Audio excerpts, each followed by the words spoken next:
Okay, so now we're going to look at these, the last bit of the puzzle, the last thing we're going to need to do for all our assignments. And that's setting up our stuff for our renders and our videos. Now this kind of stuff you can set up early as well, because with the way these work, once you get it in there, you get it working, you can adjust these later on. So you can, if you find that you've got something in there which is really nice, but then when you're moving, or maybe you're building a bit more into your environment, putting more props in, something's in the way, just move some stuff. It's all good. None of this is set in stone. If anything, you just have to adjust a couple of parameters. So what I've got here is a scene downloaded from Unreal. There's a nice little sci-fi scene. It's got a few nice little areas like this office area here.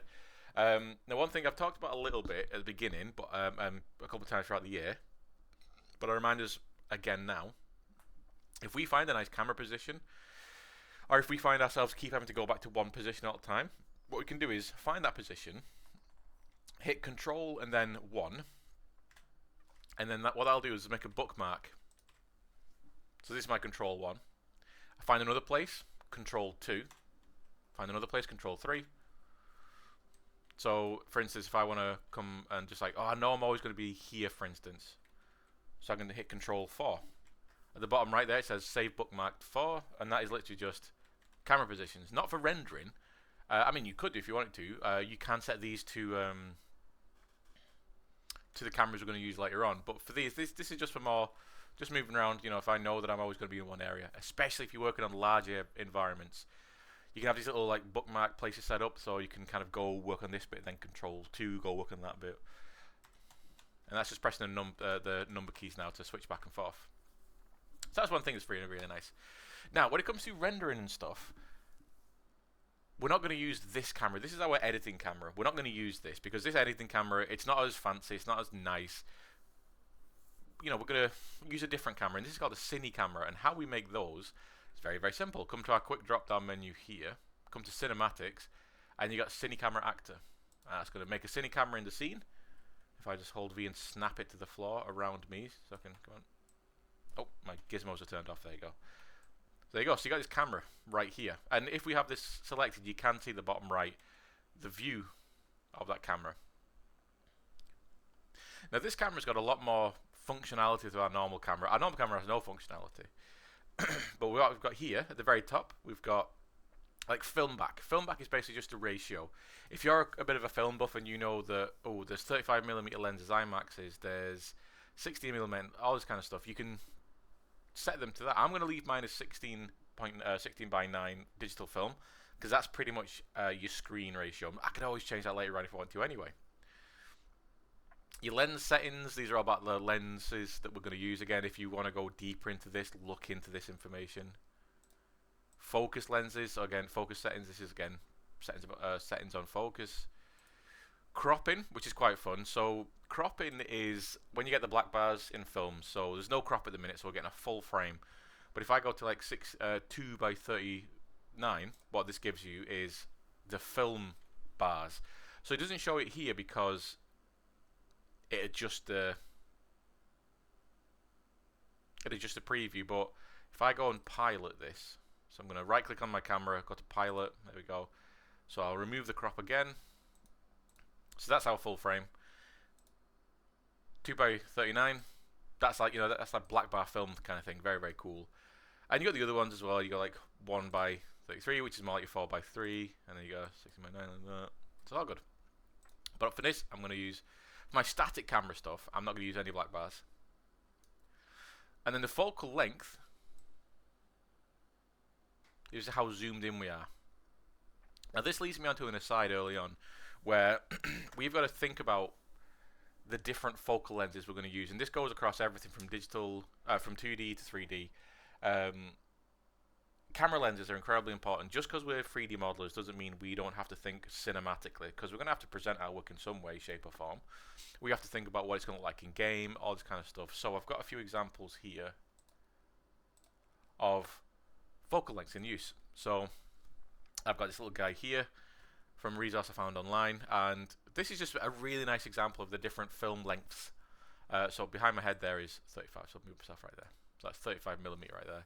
So if you've never done photography, if you're not necessarily much of a film buff or anything like that, The longer the lens, the more you're focusing in on something. The shorter the lens, the more you're taking everything in. And there are pros and cons and reasons why you'd use each one of these. But things like the 135mm lens, which is 13.5 centimeters, which is about, I don't know, about that long. That's an intimate shot. That's like your interview shots. That's when you're talking to a person, when you're focusing in very specifically on a person. You'd use something like 135mm. Going down the line there, you can see we're starting to zoom out. So yeah, 135, that's very intimate. We're looking at someone. It's almost like a conversation. When you get up to something like 50mm, our subject is still prominent in the frame, but we're losing that depth of field. We're losing that blurriness in the background and the foreground. The longer the lens type, the shorter your focal point becomes. So whereas, in the 14mm, nothing's out of focus. Everything's in focus. We're taking the entire thing in. 135mm with very, very short focus distance. So when we get very, very blurry backgrounds, very, very blurry foregrounds, because we're focusing. When we get to 50mm, it's not as blurry anymore. That distance opens up more and more and more. Now this is you'll see this shot in a lot in some kind of films, very, very arty films especially. Is very, very quite common in music videos where have your subject in frame in the middle, then you'll have people passing by him on the street, that kind of thing. The people passing by him are coming in and out of frame very fast, but the subject is always there. The subject is still the main point of the focus, and everything is still undistorted. And then when we go down to something like 24mm or even 14mm here, especially 14mm. 40mm in cinema is a really good one to for a single shot, static camera, tracking a person moving across an environment. So if you imagine you've got, the lone wanderer moving through an environment, and you want to show isolation, you want to show vastness, you want to show journey, you'd have them coming in frame left and traveling, and this whole thing might take like 2 minutes for them to walk across this large environment, because it'll be very, very small in screen, but you'll be taking in the whole vast environment. So that 14mm, the shorter the lens is, the less intimate it is. The less you're focusing on a subject, you're more focusing on the entire environment. What happens as well with the longer lenses, I don't know if you've noticed in that 14mm lens compared to like 135, 85 and 50, is if we get a little bit of lens distortion in there, because we're taking everything in. The further the shorter the lens, the kind of more open the aperture is, the more slight curves start to appear. This is all lens distortion stuff. So on here, there's a slight curve to our horizon line. Very, very slight curve. Obviously, when you're doing this in 2D, you can just force it to be perfectly flat. And that's, again, what makes some environments look absolutely massive and vast, is because you keep everything nice and flat. Unless you want to go into like atmosphere perspective, where then you'll have to have the curvature of the planet. Then you've also got where the walls, the walls on the outside are more kind of coming inwards, because we're getting that focus, we're getting that perspective. Again, think about the first year, or think about the first semester when we're talking about, 1 point, 2 point, 3 point perspective. The further back we go, the shorter the lens, the more these perspectives become important. We've only got 1 point perspective in 150mm. Then we start introducing 2 point and 3 point as the shorter the lens goes. So where would we use these kind of things? If you're doing previs stuff and you're trying to show the vastness of a city or the vastness of like an outdoor environment, you'd have to think in the terms of 14mm going right down to some really, really, really short lens, all the way to fisheye lens, which is it's less about a lens length, it's more about a degree. You might hear some people refer to lenses in degrees. So this is an X degree lens. This is an X degree. Degrees is in like curves and rotation, because it's the segment of a sphere. So a fisheye lens, we all know that fisheye lenses are really distorted.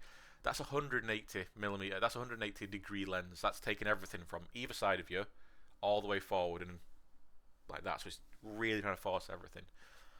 If you hear someone refer to something like a 10mm, a 10 degree lens, it means that from a full circle, all we're seeing is 10 degrees, which is very, very focused.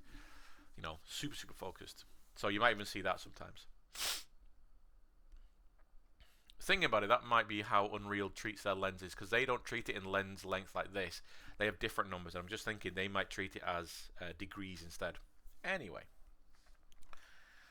so it's a nice little diagram to the effects these have. So this is just some nice simple portraiture kind of stuff. So we've got 20, 24, 50, and 70. Same position, same person. Nothing. She's not changing her position. All we're doing is basically changing the position of the camera and changing the lens length. So you can see that in a 20mm, it's a very, very short lens.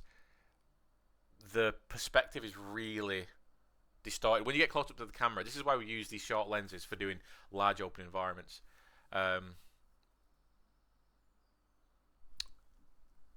Sometimes when you really look into this kind of stuff is really it's quite interesting where we use lenses. We might even use very, very long lens for environments for a certain reason. Again, this is it's a deep rabbit hole, but you can see that long lens, the closer to the lens you are, the more distortion there is.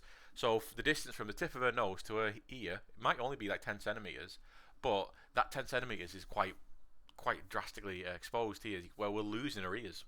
Her ears have near disappeared, and everything looks very pulled forward. It looks very kind of egg-shaped and kind of stylized. But then we go all the way down to 70mm, so our lens is getting longer. We're moving further back because we have to move further back to take her whole head in, including some of the environment. So you can see there that focus distance is shortening, so that not like the background is super out of focus. But now her whole features are starting to flatten off, and now we're starting to get a proper representation of her head. No distortion. You know, the distance from her ear to her nose is still 10 centimeters. But now we're really seeing her ears because of the lenses, less lens distortion. And I did have a little diagram of, there it is, boom. And how those are represented actually in like a diagram like this. This is a really nice little diagram showing the lens lengths, what they're used for, and also if it's in millimeters or if it's in degrees. So this is why I was talking about degrees. This is 180 degree because it's literally half a circle. This is 4 degrees because it's literally 4 degrees of a circle. And you'll see all these, what they're going to use them for. And actually who uses them. So wildlife photographers, near sports are going to be telephoto, super telephoto, long distance subjects like birds, because obviously you want to really focus on the birds because you can't get too close to them. But then things like extreme wide angles, that's your architectural, that's your interiors. So you can see where you're going to use them. Very, very cool. And there's no real hard and fast rules to these. There are obviously rules to what looks good and what doesn't look good, but there are no hard and fast rules to where you use these. A lot of these are just down to you as a subject. Okay, so back into Unreal after that. So we brought in a Cine camera, the Cine Actor camera. What I'm going to do is I've already set up a little folder for my static cameras in my outline, so I'm going to drag them into there, so I'll keep it nice and organized. And this static camera is a bit different. It's got all these different settings. It's got the lens lengths, focal lengths. It's even got some post-processing stuff here, which isn't working on my system. There's something wrong. I'm looking at things differently because none of the settings are working when it comes to depth of field or anything. None of them are working. Don't know why. But you know, we've still got stuff in here like chromatic aberration. You can pump in a bit of that broken TV syndrome, which I like. You know, you got exposure, bloom, so we can bloom out some stuff if we want to. Very, very cool. Local exposure, lens flare, all the stuff we can play with. Obviously, we can do this kind of stuff with the post-processed effects in the scene already, but then we can do this also local to camera as well, and all that kind of stuff. All the stuff that's in there. The rest of it we don't have to really worry about because we're going to keep it nice and simple. So that's a Cine camera. Now, the great thing about Cine cameras is they're just cameras, so what you can do is move around. Currently, I'm piloting my camera, so that's my camera there, and if I right click on it, I can go to pilot Cine camera, control shift P.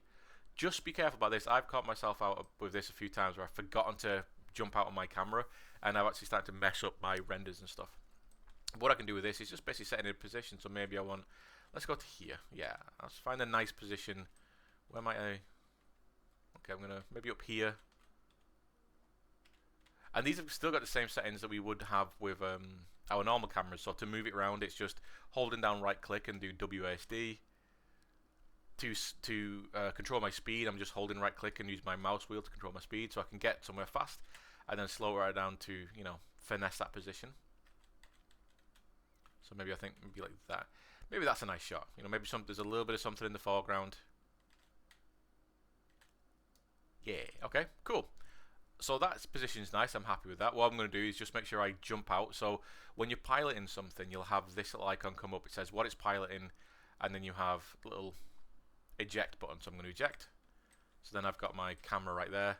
You might see that my icons sometimes disappear and reappear. It's because I'm pressing G. G for gizmo, and these are all gizmo, so I can just get rid of them, bring them back by pressing G.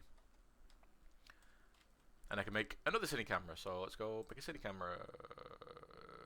Actor. Snap into place, and then I can again just pilot that. Cine camera 2. Now the static cine camera's got quite a zoomed in lens, so I just set that back to something. Now let's do this little office up here. I think I might do a low angle shot, really open the lens up, so maybe something like 10. Ooh, maybe not that much, maybe 8. Nope, sorry, not that. I meant 12. Yeah, 12 feels quite nice. How does this low down look? Oh, this looks okay. Pass through.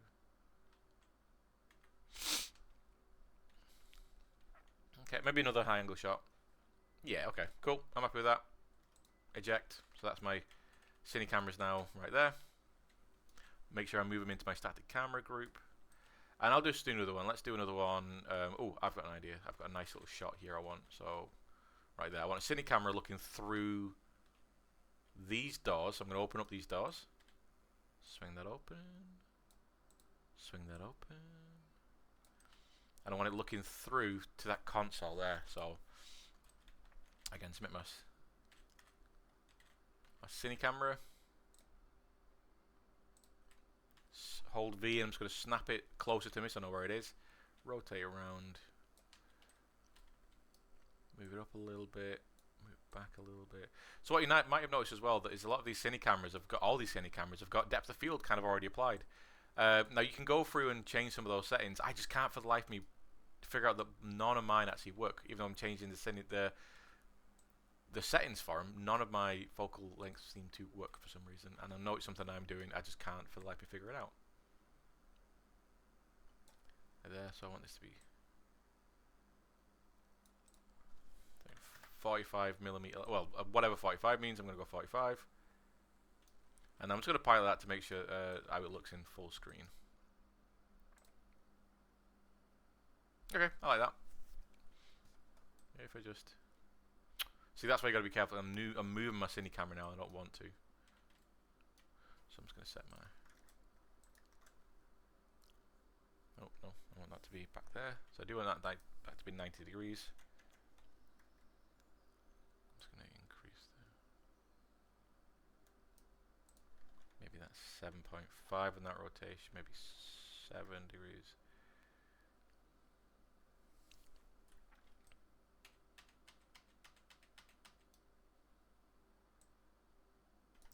Not that one. Not that one.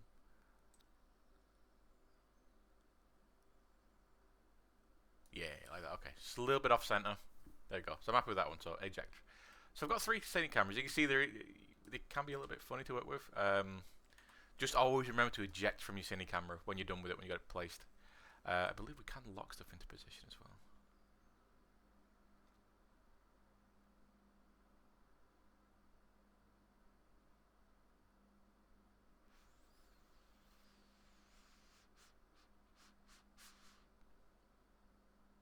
Lock active movement. So now I shouldn't be able to move that camera once, even if I pilot it. No, I can't lock. Cool. So in transform, so right click it. So I can actually just right click this one as well. This is the one that's in the office, in the outline. I'm going to right click that, go to transform, and then lock active movement. I'll do that for my cine camera, for the other one as well. Lock active movement, because I'm a bugger for this. I constantly forget to eject from my cine cameras, and I mess it up, and I'm annoyed at myself. There you go. So they're nice and they're in static position. They're static cameras. So how do I actually take these images? If I pilot one, there we go. So that's obviously got all its settings turned on.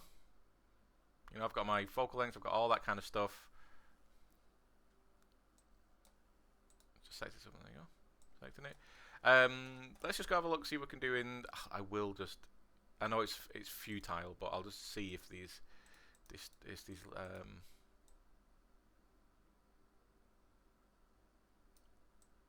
no, they never just seem to work.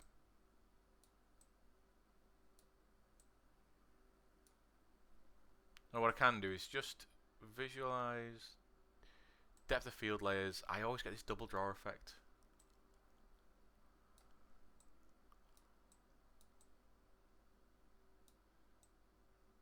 I don't know, it's definitely something I'm doing. Anyway, turn off that visualizer. The shot's good anyway. So what I can do to actually take the static screenshots, if I don't want these to be in a video, if I just want these to be actual images, what I can do is just have go to that camera actor, make sure I'm looking through it.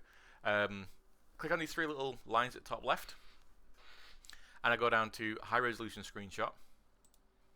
And then here, it doesn't give us a destination that we can choose to send it to, but it does send it to a particular destination. It makes sense when you see it, but it's still a little bit hidden. Screenshot size multiplier is the size of the image, the quality of the image, but we can't put this to like 10, because if you put this to too high a number, then it's going to make it really kind of, the image looks really weird. There's kind of like issues and artifacts on it. So I always set these to 2 if I need to. I think you do an autosave in 7 seconds. I don't want to use anything else. I don't want to use any of these stamps or anything. But if I hit, let it autosave first. There you go. If I hit capture, there you go. Bottom right hand side there, it gives you the destination. So I've done 2 already. So I've got this one from before. So I set up a camera, did a test right there. And I've got this one. Now what it does as well is it sets everything to cinematic while it takes to render, so this gives you the best results. You can see that's very, very nice. A little bit of depth of field, obviously stuff that's really close to the camera, but everything's nice and looking good. And imagine spending an hour setting up all these cameras, just going through, doing all these nice renders. You can get tons of these done really, really quick. You know, we don't have to wait very long for our renders to be done. And those are all our renders. So that's how you render out these cameras, and obviously you just go to each one of those cameras and boom, you're done. So eject out of that. Now when it comes to videos, they're different. They have to be handled a bit differently, bit tricky.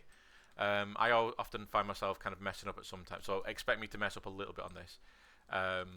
Just forgetting like 1 or 2 things. But you can even do this for static camera videos. So if you've got some really nice environment where you've got like plants that are kind of swaying in the wind, and you want to kind of have that nice calming kind of video, you can do this with a static camera. But what I'm going to show you how to do is do stuff that moves around. So, pardon me. There you go, submit that. So what I've got in here, I'm going to see if I can just lock and not interact with anything inside here. Never mind. So what I've also made is a cine camera folder, and this cine camera is where I'm going to put all my moving camera stuff, or my video stuff anyway. So we still use cine camera actors, so I'm going to use a cine camera actor just like before, because that's the way we render stuff. We're using one of these. There you go, that's my camera. But making it move is different. So what I'm not going to be doing is doing like an OBS shot and manually doing it myself. We're not going to be doing anything like this where I'm here and I'm just kind of like using OBS to do this. We have seen people do it and it looks terrible. Don't do it. Instead, what I'm going to do is set up rails and tracks to help me. So I brought my camera in, and I'm also going to bring in cinematic something called a camera rig rail. And this is a rail. So here it is. This is just like an object that we can move around in space with. We can rotate and all this kind of stuff. I don't think we can scale it. No, we can't really. Scaling doesn't really work for it. But what this is, it's 2 things. It's a rail and it's a mount.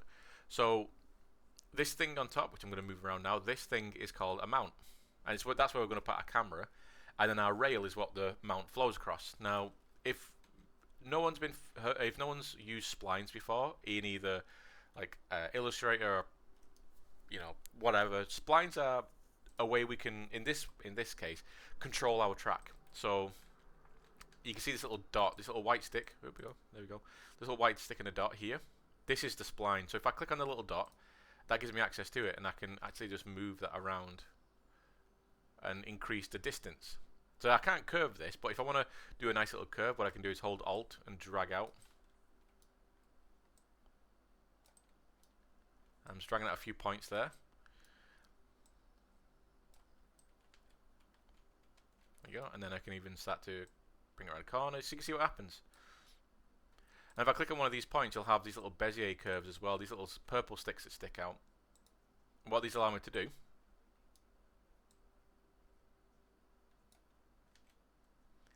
is control the curve a little bit.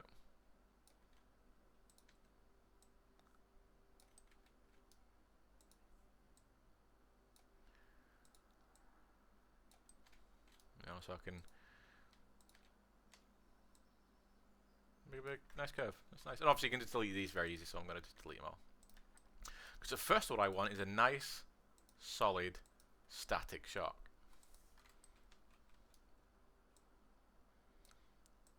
Because what I want to do is have something like this, where I just pan across like that. Very, very simple.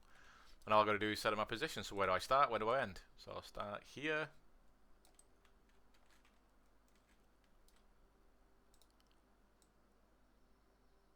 There you go. Cool. So that, you know, that's one of the rails. You know, it's the rail. You've got the actual rail itself visualized like this. Then you've got the spline, which helps you control where you're going to put your rail around, if it's going to move around, if it goes up or down. These can actually go up and down, so you can have your track kind of do this. You know, if you think about follow cams, you can have a rail which follows a subject, and especially it can be dipping and weaving, whatever you want.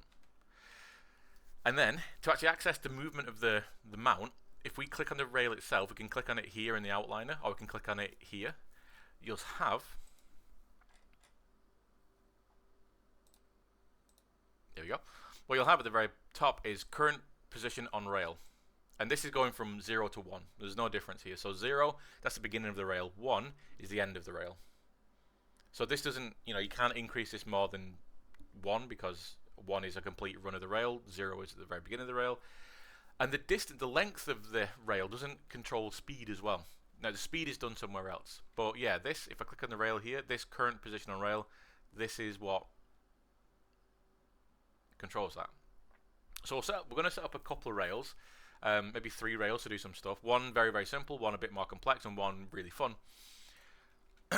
And then we're also going to do some really cool stuff with some stuff inside, you know, the camera settings. But I've got my cine camera here, and I've got my rail here. How do I actually get my cine camera attached to my rail? It's not super obvious, but it's very, very simple. If I just grab my camera actor here, my cine camera, in the outliner, and I just click and drag it onto the rail in the outliner, it's going to attach to it. Now it's not going to move at first, because what we've done is grouped these objects together, so now that the camera is a child of the rail. But these location settings would have changed.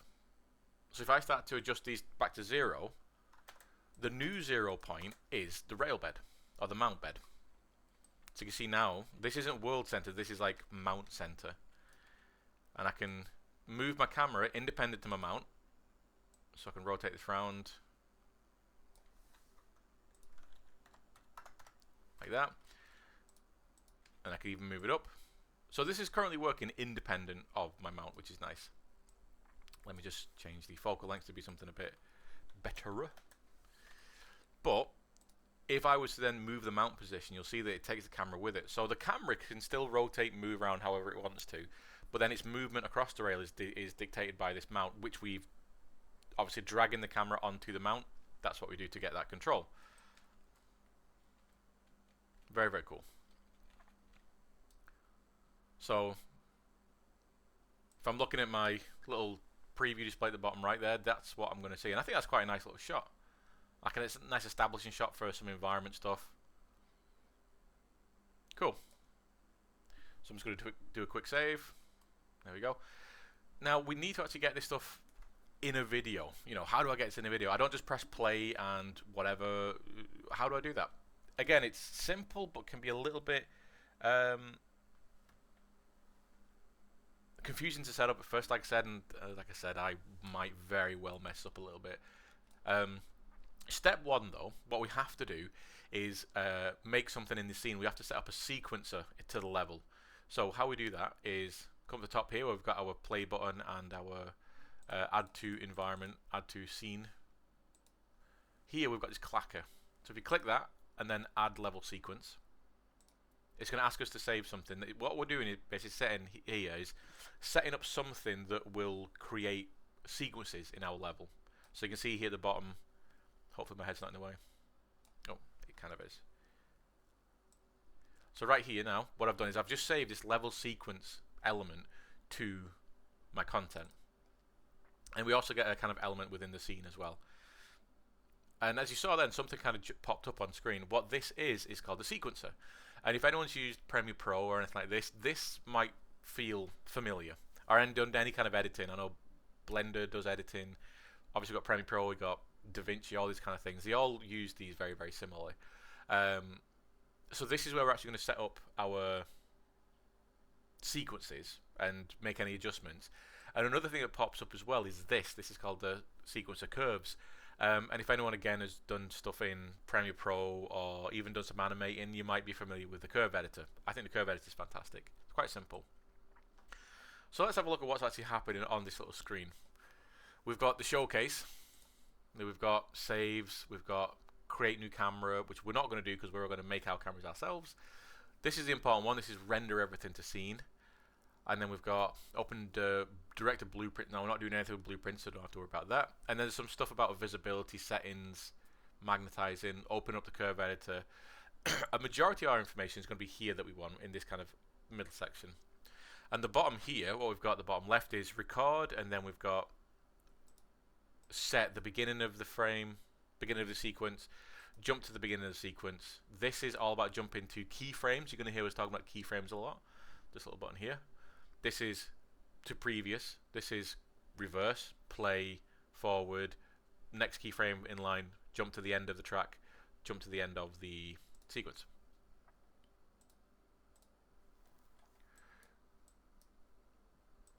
Now in the, there you go, in the actual timeline here, we've got a green bar which you can manipulate by heading up to the top of the where all the numbers are. These are frames at the top here. And that green bar here is the beginning of the sequence. The red bar here is the end of the sequence. So currently this is 105 frames, which is not very fast. This is like 2 or 3 seconds. And this here is our position. So unlike Premiere Pro or something like that, they all deal in times by default. This deals in frames. So, and you'll get comfortable and familiar with this very, very fast. And at the bottom here, this shows the frame range as well. So how do I actually get my camera in here? Well, I've got my camera in the scene here. It isn't in the Cineworld folder, so I'm just going to grab both of these and drag them into the Cineworld folder. And then I think this is what I often do. I do this before when I drag them into this folder, because I've already made these a child of the Cine folder, it unparents my camera. So I'm just going to drag this back on to make sure that, boom, those are being controlled. So if I just do a check here, grab the rail, change that position, yeah, so the camera's still getting controlled. That's good. Cool.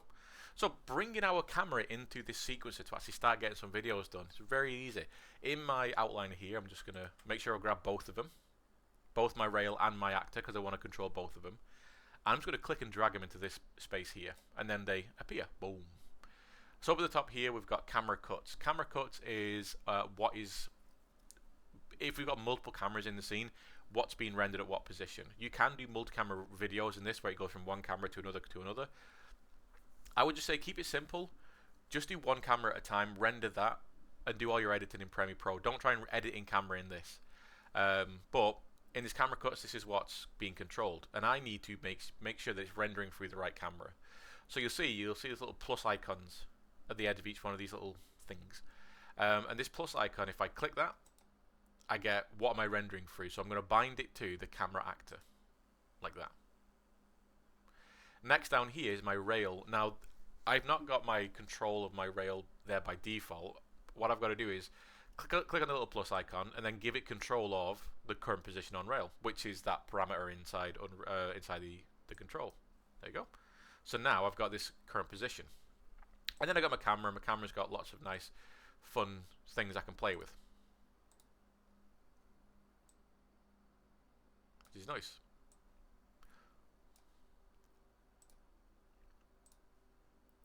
Right, so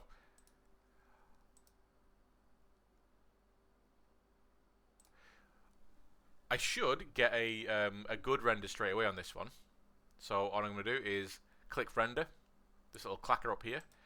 Now this actually gives me access to save stuff to different places, so I don't just have to go search for this. So video sequence is going to be AVI, that's fine. There's no audio, so I don't have to worry about that. I'm not going to have any compression on it. I want this to be as good as possible, no compression. My output directory, I'm going to set this to a folder I've already made called renders, and I'm going to have everything else be the same. So let me make sure that I have my renders folder open. There you go. I'm going to capture. So what you don't see is on my other monitor, I have a little like mini window that pops up which shows the sequence being rendered. It's just happened so fast I can't drag it onto this monitor. So yep, capture, I'm going to save, and then it's going to do its rendering. And now we're good. So it's done the render. And you can see there we've got this showcase that appears in whatever folder you've told it to go to. You got this showcase. So let's have a look. Let's have a watch. Okay, so it's the right camera because I can see the quality. However, where's the movement? Okay. I mean, you might even want that kind of static camera stuff. Imagine if you've got people walking through the scene and stuff, you might want this static camera kind of thing. But I don't want this. I want it to move. The reason it's not moving is because I've not actually tracked the movement. I've not actually told it to move. So this is where that keyframing thing comes in that we're talking about. So I'll close that for now. My current position on camera. This is what changes the position of my camera across the rail, and you actually see there as I move this here, it's also going to update that little slider on my position. In fact, can I? Yeah. So if I adjust this, you'll see that my camera moves. And what I'm going to do is set keyframes. And what keyframes are beats of animation. In a 2D world, a traditional 2D world, they'd literally be separately drawn frames, and every frame, there might be like 24 frames or 30 frames a second. Every one of those is a drawing, or 12, depending if you're working in twos. You know, every bit of movement is a separate drawing. What we're going to be dealing with is something called tweening. So in the digital world of like puppeting 2D or in 3D camera movement, we have tweening, which basically just means in-betweening. And in-betweening is just filling in the gaps. So if I put a keyframe at the beginning of my sequence, which is 0 position on the rail, so the beginning, and then I go to the end of my sequence and I put 1, the end of the rail, it's going to in-between, it's going to fill in the gaps, it's going to move the camera across that. So adding a keyframe is dead simple. You've got these little arrows and like a little plus icon in the middle. These are basically moving back and forth from different keyframes. This is adding a keyframe. So I'm just going to click here to go to the front of my sequence, the beginning, and make sure that my camera position is at 0, 0. Boom. So you'll see this little pink dot up here. That's a keyframe. I go to the end, and I'll set my camera position to 1, and then I'll add another keyframe. There we go. So now what I've done is I've set this sequence.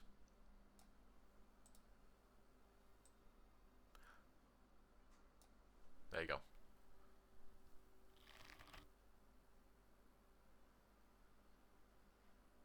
So I've obviously got this loop in.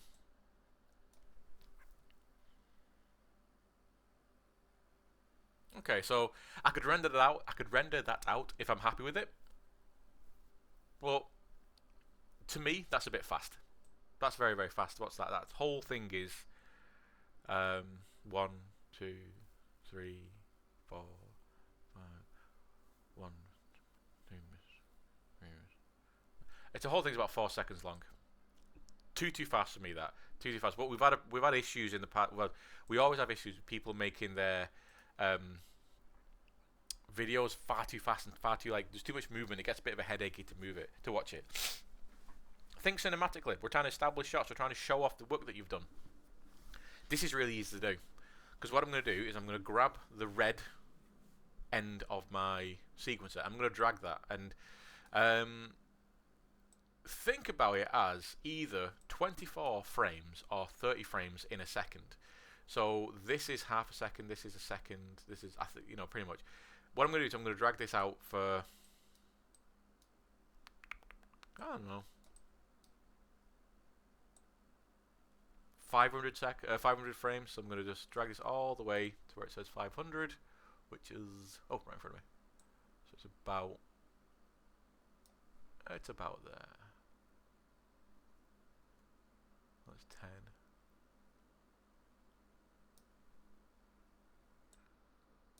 Like that. Okay, so that's going to be the end of my sequence. So what I'm going to do is I'm going to grab this end keyframe and literally drag it to the end of the sequence like that. It's going to snap as well. But then what I've also got to do is this camera here, it would only render up to this point and then it would snap to my original camera. So what I've got to do is also drag this. And you'll see it when you can drag it, because if you click it and then if you hover over the end, you'll see the what would be a star icon, a star direction, turns into a 2-directional like that. You can just click and drag it, so I'm going to drag that all the way to the end like that. So now this sequence is going to do the entire length. I've extended the length by basically dragging that keyframe all the way to the end, and I've made sure that I'm only rendering that whole thing by dragging this whole sequence to the end. And now when I press play, a lot slower. Very, very nice.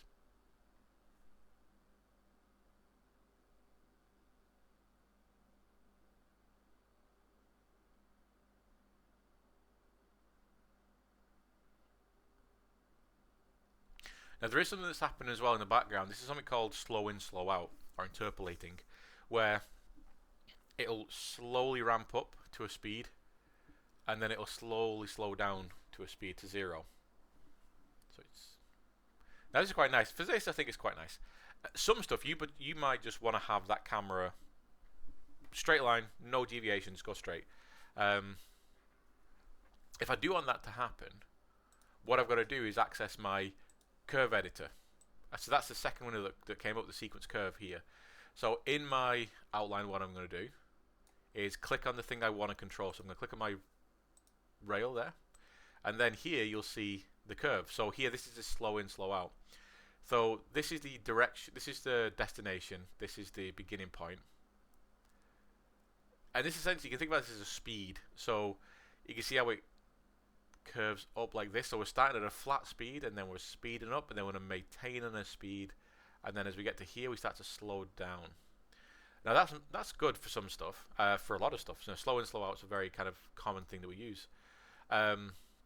But maybe you want to change that a little bit. Maybe you just want that to be a straight line. So I'll just extend this a bit more because we've got access to things here. So inside here, what we've got is the thing that we're controlling, which is the rail position. And then all these different things. These are all just like how we can see stuff inside the scene. And these are things that we can use to adjust the curve. So if I just grab the entire thing, you can see that we've got these sticks. So these sticks are literally the same thing on the curve. The spline in the scene. These are Bezier curves. And you can kind of see in the background as I'm moving them around, it's kind of messing with my thing a little bit.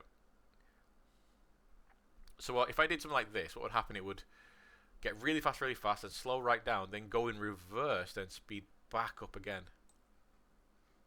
So you can see the camera goes super fast, then it slows down, then it goes back a little bit, then it goes super fast again.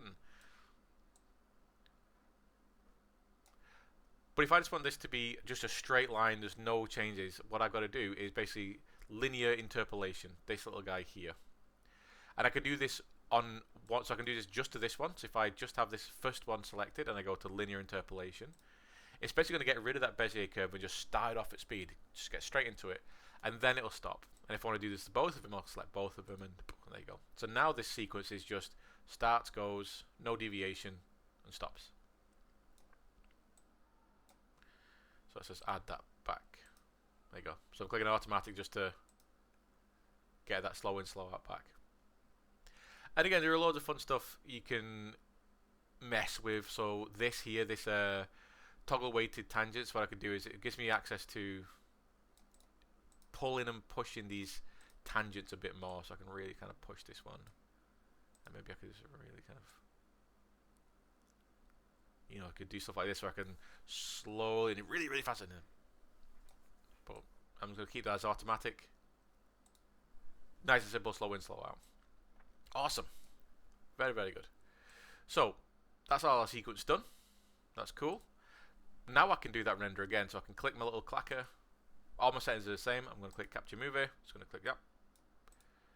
My little thing's going to pop up so I can actually see my sequence working. I can see that it's working.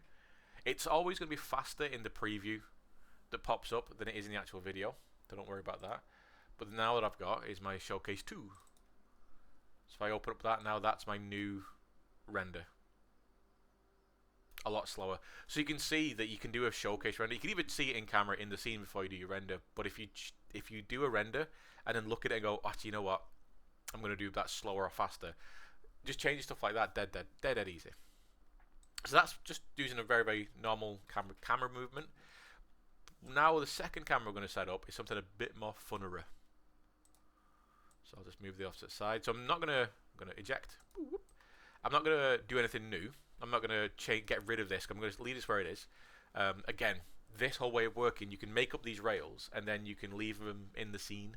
But then if you find that you're building in front of it and it's going to ruin your screen, your shot, just affect the rail a little bit. What I'm going to do is make a new one from here. So I'm going to come in, make a cine camera, number 5, and then I'm going to come in, make a cine rail, snap that in place.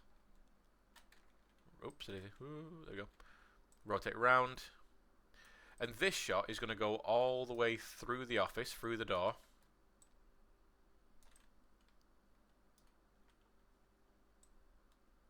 Under the table. In fact, you know what? I'm going to come up. The one I did in class went on the table. I think what I'm going to do is over the top of the table, do some cool camera movement. Oop.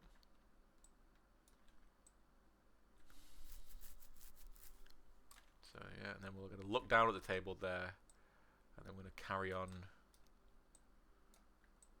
through.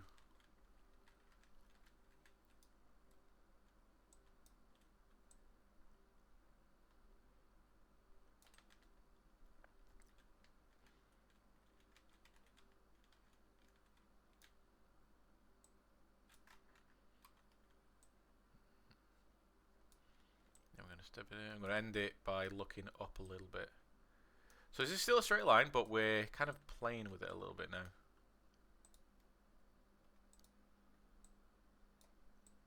So just some of these, so there you go, so we go up.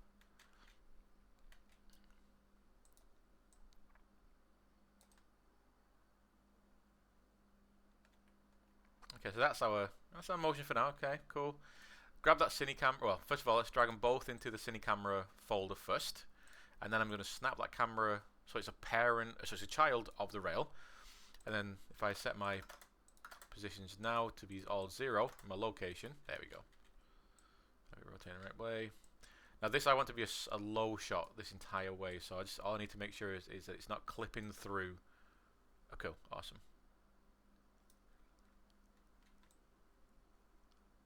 Okay, cool. And then I might as well pilot the cine camera when I do this.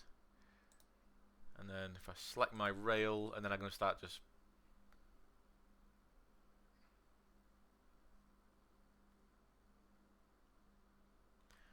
Okay, so some of those are a bit steep. Like, ooh, they're going up. So I can come in. Oh, need to not do that, Dave.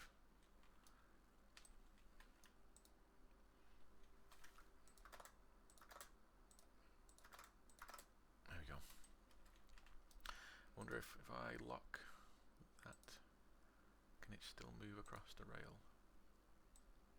Fantastic, cool.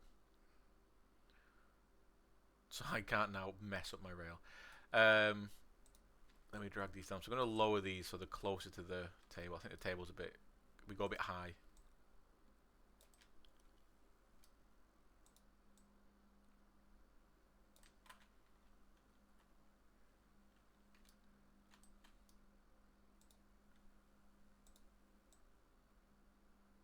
Flatten that out.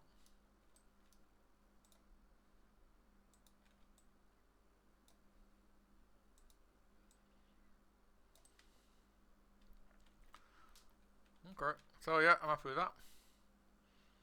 Let's just do another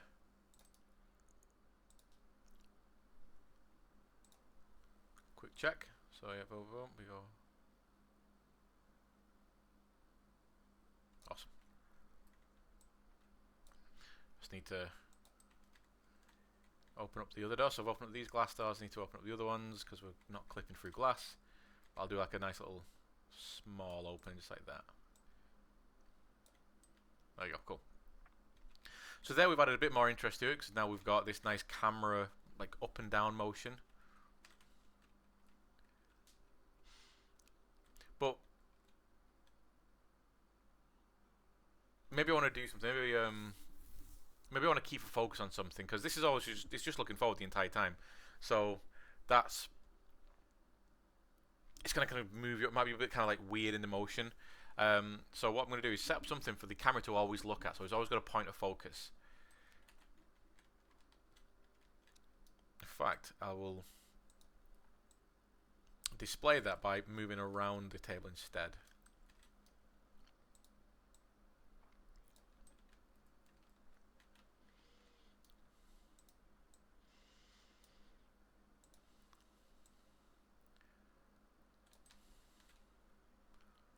There we go. So we come up, we move around the table, hopefully not clipping any of the chairs.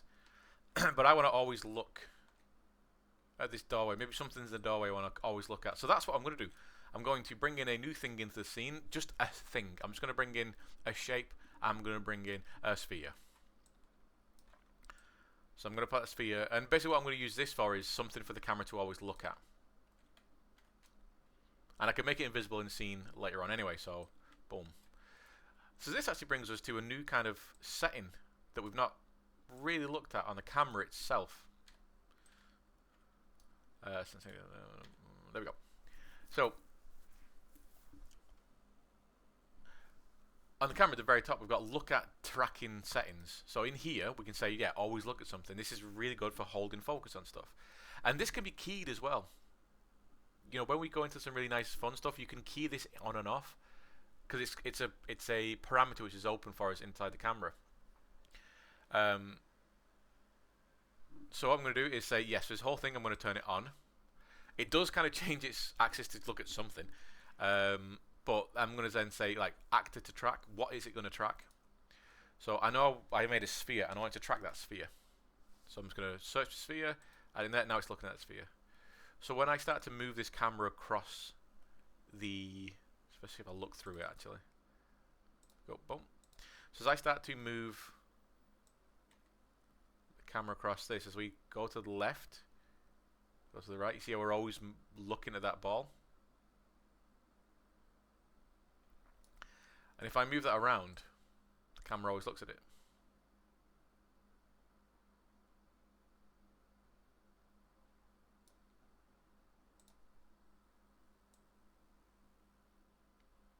And then, on the actual sphere itself, in the details I'm going to type in Visi. I'm just going to say rendering visible turn off. So it's still there in the scene, it's just invisible, so now we're not going to see it in the render. So now I bring in a sequence like this. So this is the sequence for the old camera. I'm not going to get rid of it, but what I'm going to do is... I think, no, we'll get rid of it, yeah. Sure. Let's get rid of it. Let's get rid of the camera rail. Boom. There you go. Boom. Done. Well, you can also... Actually, no, I'll not do that. I'll second guess myself. The only reason why I would ever delete these is if they were just getting in the way and I kept making mistakes. But I'm going to leave them in there because we're not going to make mistakes. Right, so I'm going to bring my camera the same way. So I'm going to drag both my Rail 2 and my camera cinematic camera attached to it into here. They're coming in. It does this thing where it groups like for like. So it puts the rails together and it puts the axes together. But I like the things that are related to each other to be together. So I'm going to drag that Rail 2 down a little bit. There we go. And obviously, just like before, what I want to do is on my Rail 2, I want to say, yes, I want to have access to the current rail position.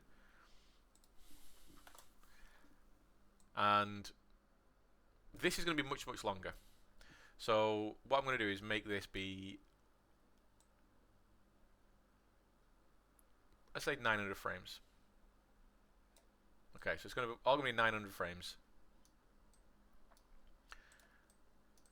I'm going to tell it to render through actor 5, which is a new camera. Let's go on the entire length. That's good. I'm going to go to the beginning, set that current keyframe for my rail 2 to be 0, then go to the end, and set that. There you go. So now the whole sequence is like that.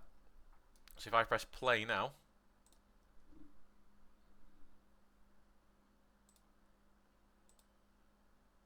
I just realized I've just done that all off screen. So yeah, I brought in the camera actor here. I've just added that current position on rail here. In my camera cuts, I made sure I was looking through the camera actor 5. And now what I'm going to do is just make sure that... Oh, they set that as 1, that's why. There we go. So keyframe that. There we go. So now, if I press play, camera's still not moving.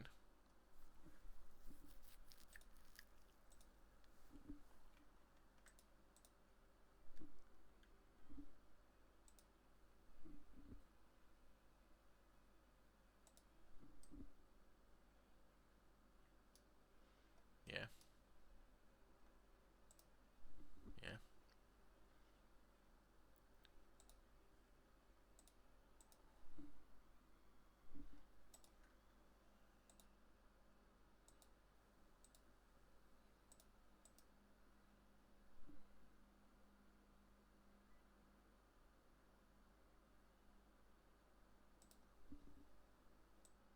What am I doing wrong?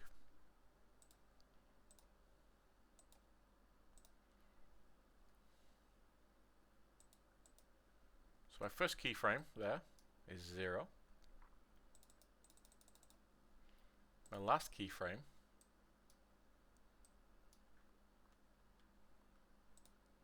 is 1.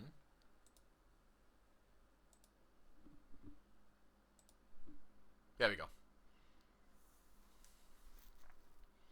So for some reason I just kept not setting the last keyframe as 1.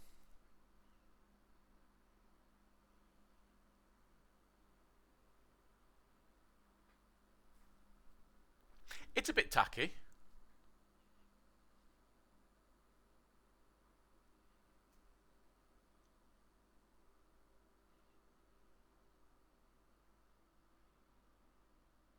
I like it. I think the slow in, slow out works at the beginning.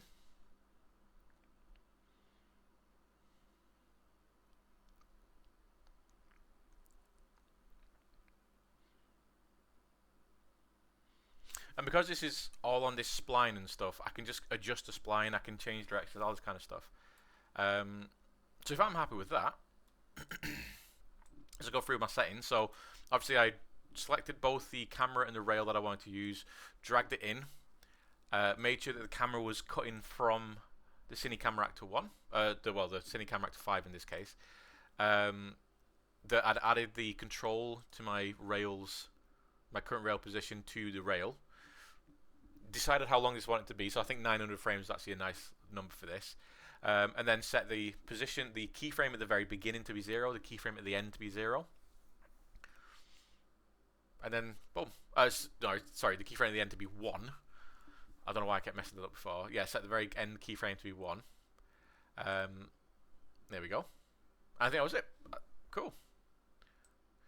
Now the only thing I'm going to do on this is actually add a keyframe a little bit at the beginning, so that instead of, even though we are doing a slow in, slow out, which means that it does kind of ramp up speed quite nicely, I kind of want to have it held there for a little bit. So what I'm going to do is come to maybe about here. I'm going to come to my current position on rail, add a keyframe, but then set that keyframe to 0. So now what's happening is it's going to hold for a little bit and then start. And because it's a keyframe, I can move this around as I see fit. So, I don't know, like there, let's say. So with that new change there, what I'm going to do is just go back to the thing, press play. Yeah, so we're holding frame a little bit. Now, why I might want to do that is because maybe I want to have a little bit of. I don't want to just start the sequence with some motion. I want to start off static and then introduce that motion. I could do that all in camera, literally like that. Because sometimes, especially if you're moving quite a long distance in a small amount of time, sometimes it is just kind of like too much for it to just be like straight into movement. So I bring it in, have it start the camera for a bit. What was that? That was like 2 seconds of static camera, and then I move into it like that. Quite nice. And of course, when we're done with that, all you have to do is render. Keyboard settings the same. Capture. It's going to say save. Yep. I'm going to get the preview right there. And then that will, you can see that it's currently being rendered here. So when this sequence is done, there you go. So now we've got that video ready to go. Very, very cool. So I'm going to make another very, very quick one in the same kind of area, because as I was watching that kind of go through, I kind of think, ooh, you know what would be nice? So, eject. So I am going to have a couple of rails overlapping each other here. So this is where it gets a little bit kind of spicy to work with. So I'm going to add a new cinematic camera. I'm going to add a new cinematic rail. We'll move the rail into place. So my rail will start. Where did the rail go? There you go. The rail is going to start here.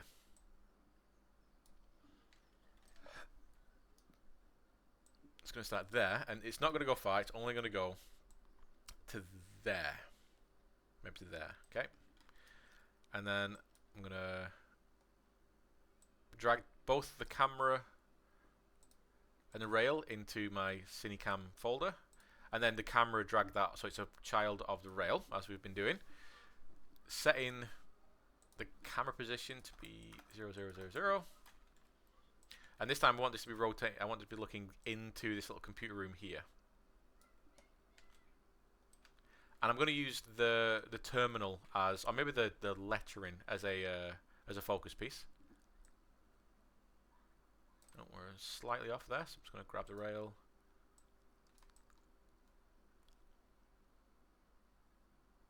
Like that. Okay. Cool. And then grab the camera, make it up a little bit. Like I said, I'm going to use something in here to be the focus. The focus. I think this is what I'm going to use to be the focus. Okay. So that's SM Text 2. Remember that. So if I go to the camera, start to look at, enable look at, I'm going to grab SM Text.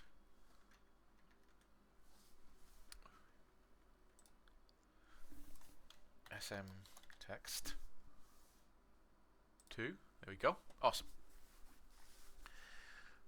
So this sequence, I'm going to be the exact same amount of length of time as my last one, but I'm going to do something a bit different with this one. I'm going to slowly move that. I mean, that's not that far. 9 seconds to do that is, oh, however long it was, 10, 20 seconds. It's not going to move very far, but I'm going to do something fun with the other settings.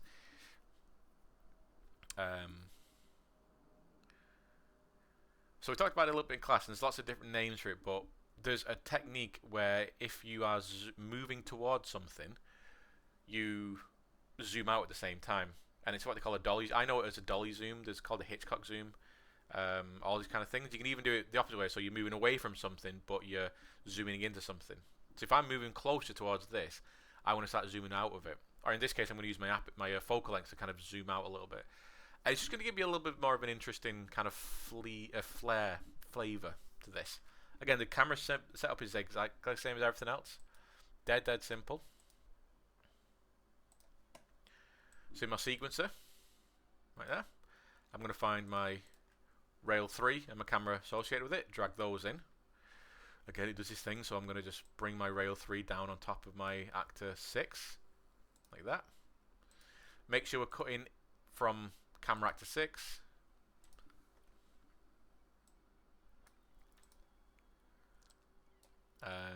Give my control my rail from my camera rail 3. At the beginning, I'm going to add a keyframe of 0, and at the end, I'm going to add a keyframe of 1 in that rail position. So then that should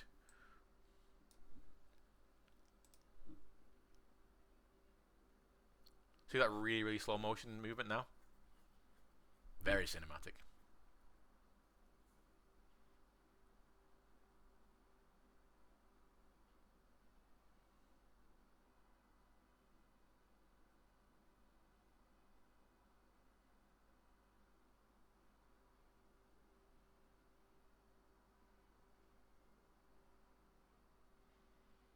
And I'm going to leave that slow in, slow out as well, because I think that works with this. Was very, because we're only moving a very small amount of time over quite a large timeline. I think that kind of works, that slow in, slow out. Very nice. So we'll start with that for now. Rails in the way. To the back there. There we go. But what I'm going to do with this is also change the aperture. So we're in focal length is 35 here. So what I'm going to do is start really zoomed in, maybe 70 at the very beginning.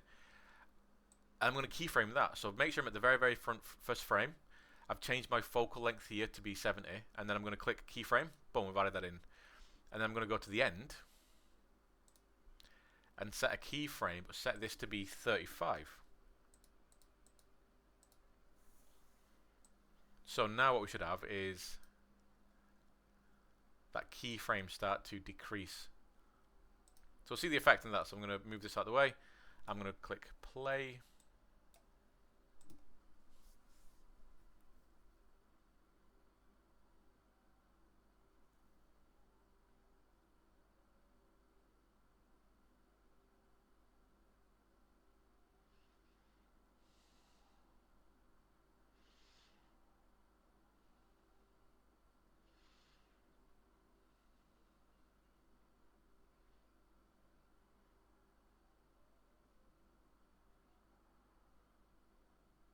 Okay, so not as obvious as I wanted that to be. So what I'm going to do is just inside the scene, jump out my make sure I set my cine camera to be a lock active movement. Is I'm going to extend the range of this track.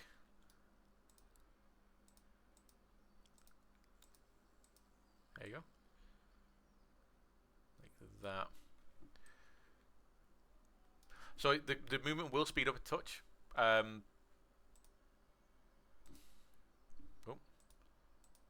Make sure I'm just looking through that camera when we do this.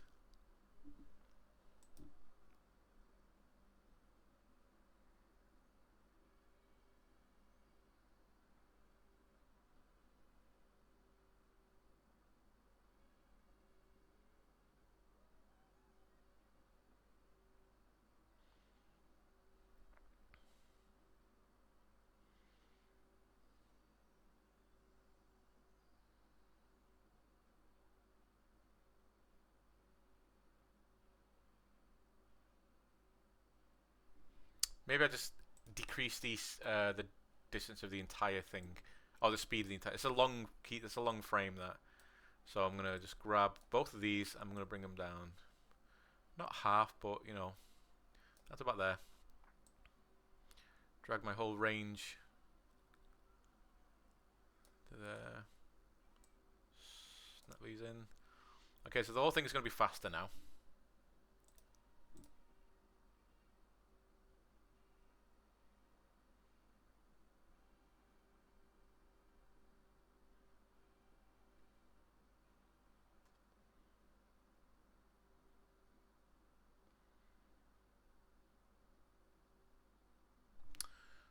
Another change for this. So I'm going to, in my scene, I'm going to grab the beginning of the rail, move it back. So we're going to go all the way to about here, but then we're going to bring this forward, right there, So let's bring this even further back.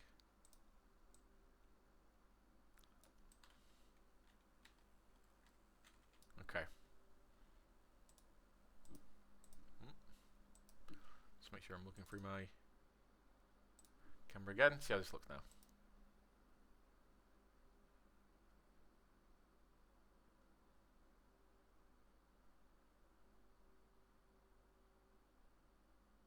Much better. Much better. Still a very slow, subtle scene, but I can actually, again, using some of those curves. So I bring my curve editor in here. There we go. And what I want to do is access my aperture curve. So I'm going to select my curve there. I'm going to make this just a straight line. So I'm going to grab both ends, and I'm going to interpolate linearly. There we go. So as I've got a nice slow in, slow out on my camera, maybe my focal length is a little bit more aggressive. My focal shift is a little bit more aggressive.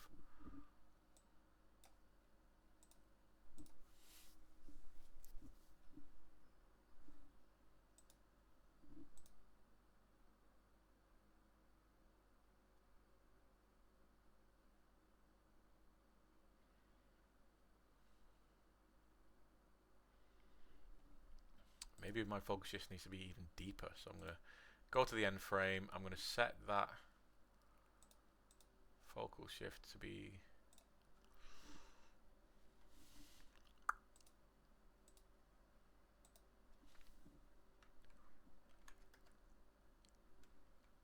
maybe not 15, maybe 25.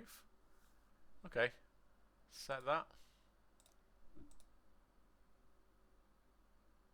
That's better.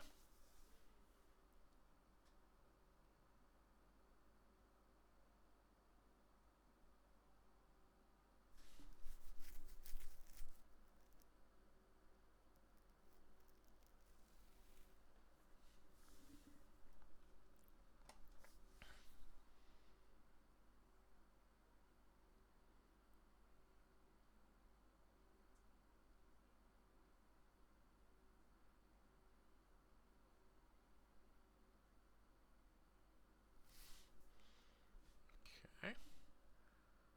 Just make sure that focal shift isn't slow in and slow out in, which it's not. Check our movement position, that's slow in and slow out, which it is. I'm happy with that.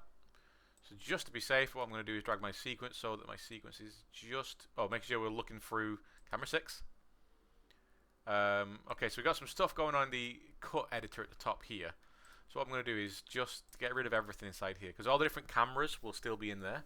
So what I'm going to do is just delete everything and then add that camera 6 back into that cut and just make sure it's the entire length of that. So I want to fill this hole from green to red. I want to have that all filled with my thing there. Cool. So then I'm happy with that. It's looking like the right angle. You go away. Just one last check. I mean, well, I can trust it. So all I'm going to do is do my, just off screen, I'm going to do my capture. Yep, save. Look at my preview when it pops up. So that's the preview. It's long enough I can grab it now. And yeah, so I can tell that's looking right. That's working correctly. Cool. Awesome. So yeah, that's my sequence 4 done.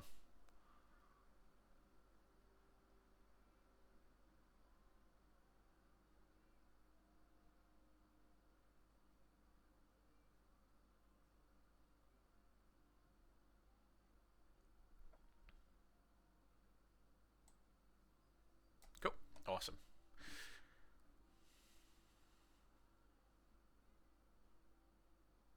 Awesome. So the last one I'm going to do is a bit more of a weirder one now. Bit of a weirder camera movement. And that's using, we're going to go into the office. Where's my other, I need to eject from my camera. There we go. Boom. I'm going to go into here. So I'm going to use this. What we're going to do is come from the bottom of the stairs. So I'm going to open this door. So we're going to come from the bottom of the stairs. We're going to come up. Do a kind of motion. We do this. And then we're going to pan around the camera through here. I'm going to open this door as well. and then we're going to end looking like here. So quite a long sequence, but it'll be fine. So as per usual, what we do is bring in a cine camera and a rail. So cine camera and rail. So just bring you there. Cinematics, give me a cine rail like this, and we're going to start from like here, let's say. And then by holding all we're going to do is just start dragging off those spline points to start to create our spline.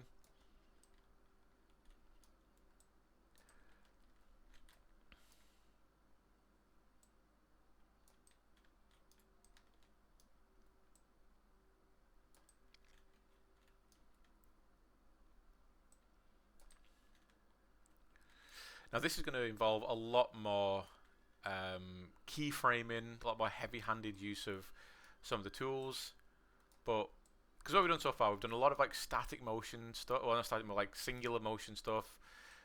We've done a little bit of rotation by actually having something for it to aim at.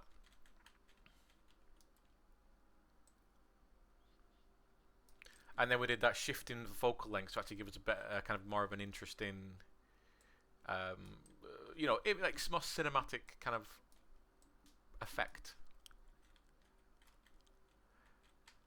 But this is like a big long track that's just going to go bending around the scene. And there's a few things we're going to have to do with this.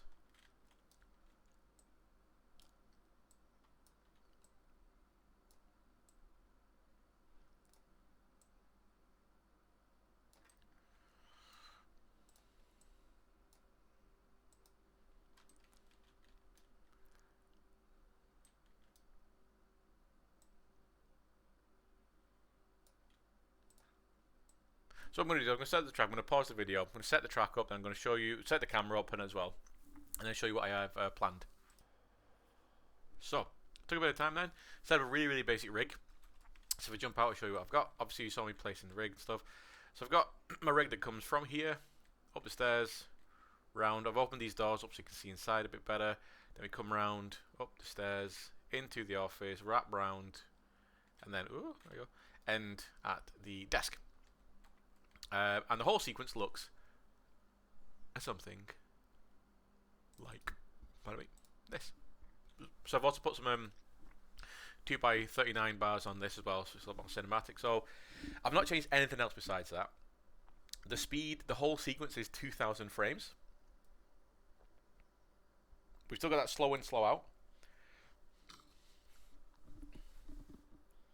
I've not changed any of the rotation because I'm going to do a lot of manual stuff in this. A lot of manual stuff, a lot of manual rotation, slowing down, speeding up manually.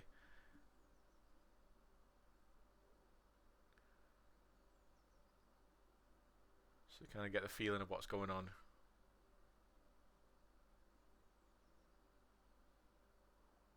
In the scene.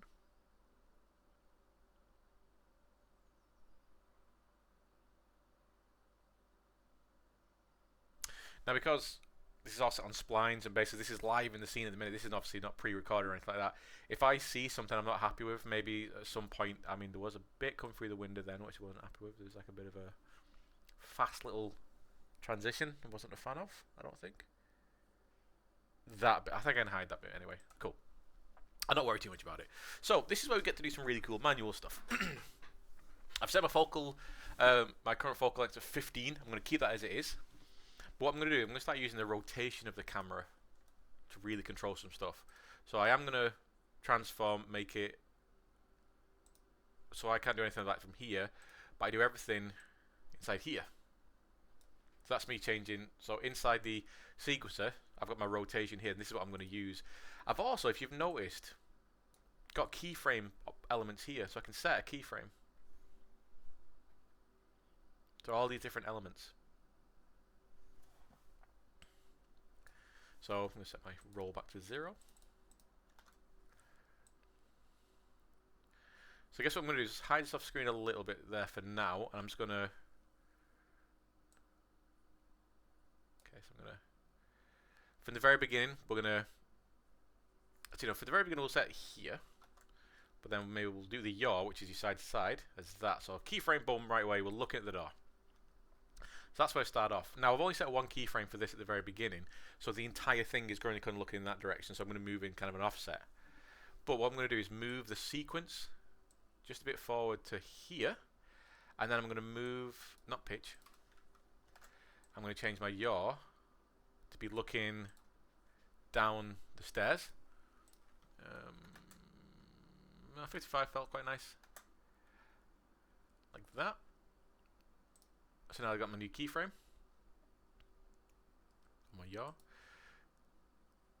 I think I'm going to go back to the beginning as well and change my pitch. So every time I do anything, like I know I'm going to, this is my pitch, and as I come through the door, I'm going to change my pitch to look up a little bit. So I'm going to change my pitch to be, at the beginning, solid keyframe. So now, if I just scrub through a little bit, actually, you know what I'm going to do? I'm going to move this. I'm going to leave this as 55, and I'm going to put this new key. I'm going to put the change here. So just as we're entering the door, this is where the keyframe is going to start. So what's my initial yaw? My initial yaw is 17 degrees. So this keyframe here, I'm going to make that 17 degrees. So that I basically start moving forward, and then change my pitch. Maybe even drag this so my pitch is slower. So if I drag this a bit further on like this. So let's have a look at how that feels now.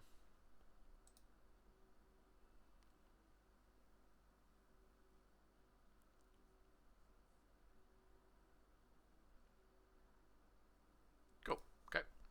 That looks nice so far. And then my pitch. So my yaw is this. My pitch is this, and my roll is this. So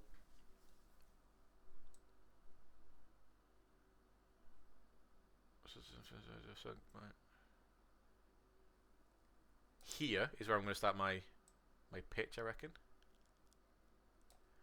Just want to just unstatic that one. I don't need, so I turn off the magnet then because I don't want these to be snapping to this yet anyway, because this is all like nice freeform stuff now. So this is going to start pitching up here. So currently the pitch is at 0, 0, no pitching here. But from here, what I'm going to do all the way to say here, I'm going to start to pitch up a little bit.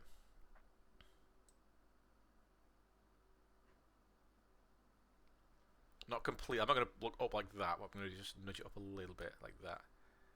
So let's see how that feels now.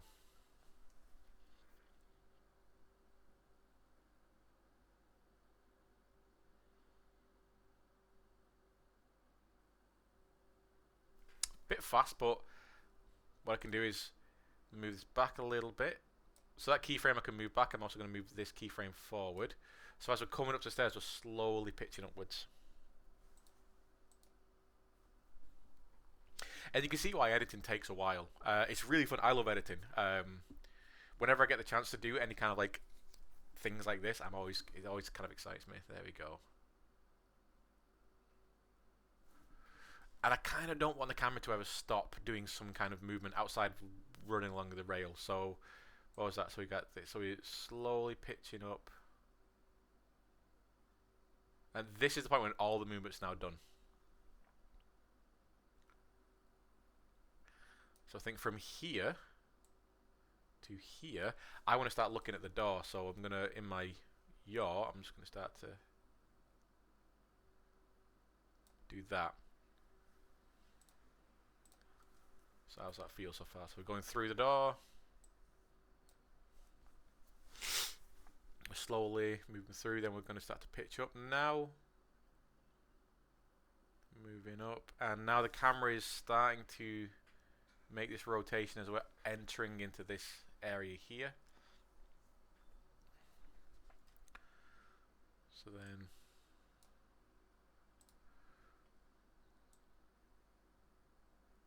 so if we're on, we're pitching, then we're up. But here's where the yaw stops. I'm going to keep the yaw as this. So what is this yaw at the minute? This yaw is 76 degrees. Okay. I'm going to keep that as is until I get to about here. No. To there. So I'm going to pitch that 75. And then to here. I then want to just pitch this to face there. But I also want to pitch down. So I want to yaw in a little bit, and I'll pitch down. But if I pitch down here, what happens is from here to here, it's going to start to pitch down. So again, I've got to think about, right, where does this pitch stop? So I want to hold this pitch here, and then maybe here I want to start pitching downwards. So I'll put a keyframe for my pitch here, because between these two, from here to here, is going to be the same pitch. That's why I've keyframed this as 19. So now from here to there, I want to pitch down. I'm manually focusing in. I'm not using that lookout function. I'm manually focusing on this terminal. So let's see how that looks now. Just move it off screen a sec.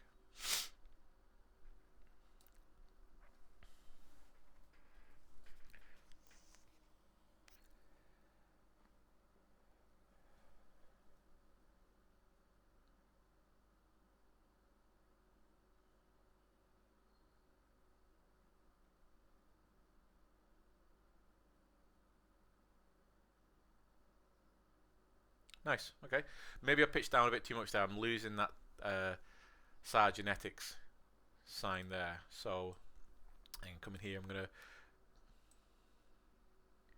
here. Start losing it there.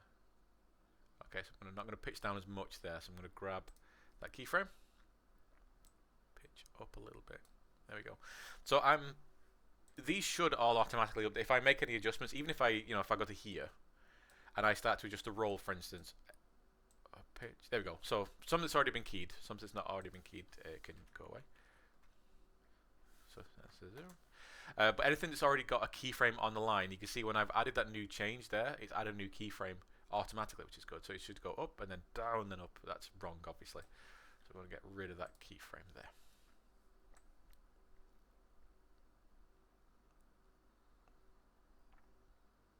I also kind of want to I feel like this needs to slow down from like here to here. It needs to slow down. So what I'm going to do, I'm going to go back to my my rail stuff here.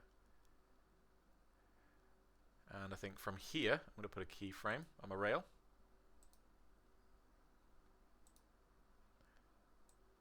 And then I'm going to put one there as well. So that's my, from here to here is my new range, but I've literally just keyframed on the actual timeline. So what's going to happen is, nothing's going to change here. If I bring this keyframe in here, the whole thing's going to get really fast at that point. So see, even when I'm scrubbing through there, you can see it's kind of like speed up a little bit. Oh, we get faster. Oh, we get faster. Oh, we get faster. So I don't want that. What I want to do is slow it right down. So I'm going to drag this maybe to there. Now this does mean I need to adjust these keyframes as well down here. None of this adjusts manually, automatically. But so you can see my movements are now offset a little bit. So now that my focus in the wrong area, but that's dead easy because I know that this here pretty much is where all the keyframes start. So I'll make these in line. I'll grab these two. That's the beginning of this whole pitch down or focus kind of section. I'm going to be in line with this because this keyframe on my rail here is where this slowdown happens. And then what I'll do is I'll grab the end of this, so these guys, and I'll bring those in line with this guy. And this, I guess I'll bring it to the middle like that. So now what happens is this should slow down, maintain point of focus. If I drag all this, drag all you forward, I'm going to really extend this bit, I think. Which is going to force me to extend the entire frame again, because now it's going to speed up for this end section, which I don't want again. But it's good, you know. This is what in-camera editing looks like. So from the beginning, you know, nice and slow.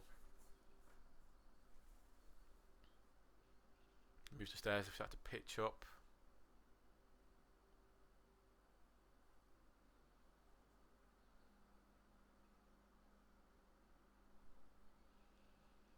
And then we're hitting the slowdown now.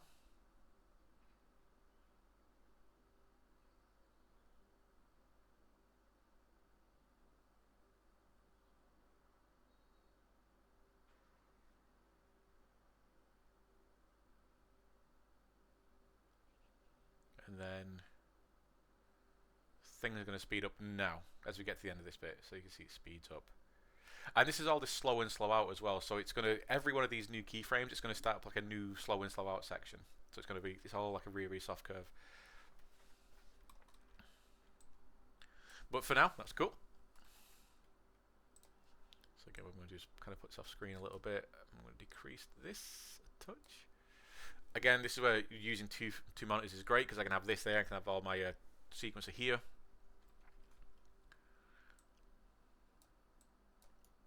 Oh, don't do that. There we go. So sequence through to there. Now here we're heading backwards. So what I want to do is actually swing the camera around nicely, so that we're starting to look the way we're going. And this is where people have done this kind of stuff in the past, and because it moves so fast, it kind of makes it a bit horrible to look at. So, go to my yaw here. So I want to, from here to here, I'm okay with it being just held. So I'm going to put a keyframe for my yaw here, and then I'm going to move all the way up to about here, just as I'm entering the door, and I'm going to yaw round. So I'm not going to go to the wall like that, because that's going to be really kind of disorientating. I'm going to yaw round to here. We'll see how that feels, because that might still be really fast. So from here, what we're going to do is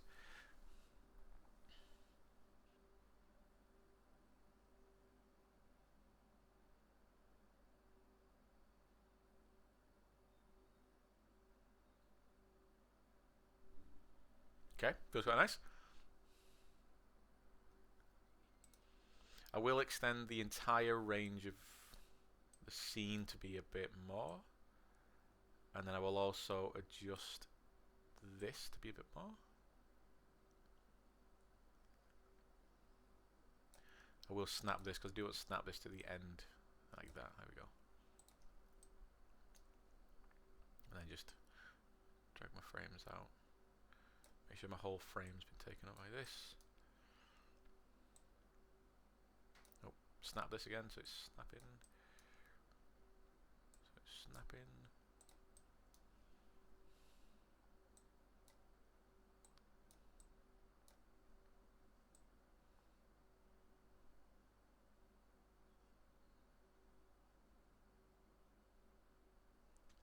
Now this should, again, because I've put them 2 points in there, this should slow down a little bit.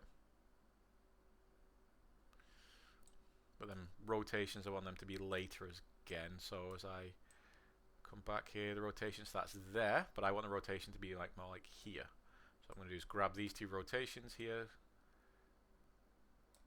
about there. Then we start to rotate up. There we go.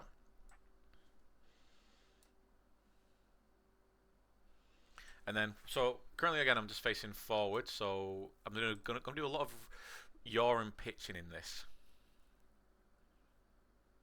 So going like that, and then so in fact this one I'm gonna get us looking through the door, like here, and then I'll maintain that kind of looking at the desk view, like that. And then from here to here, I'm going to start to just get them looking at the desk.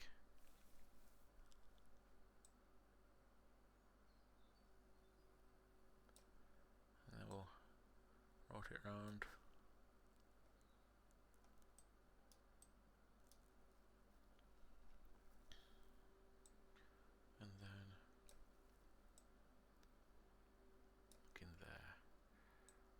Take it to the end of the sequence. So we'll see how that feels. So let's move our slide to where we're coming through the. Okay. Right. So how does that feel? So we start to rotate now. Then we're looking through into the office, holding that desk in our frame a little bit, and then as we move round, we're focusing on the desk. Do need to do a bit of pitch in this. feel like I could do some focal length stuff in here as well. And then we just go behind the desk,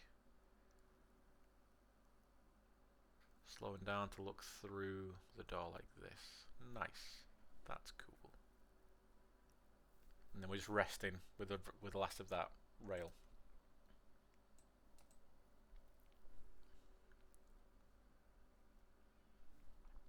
So now we've done this. I'm quite happy with this yaw stuff at the minute. I can make slight adjustments if I want to, but now I'm going to do the pitch stuff because currently we're still holding that same kind of eye level, and maybe I might pivot the camera down a little bit. So this is really wide. There we go. So now what I'm going to do is just start doing some of the pitch stuff.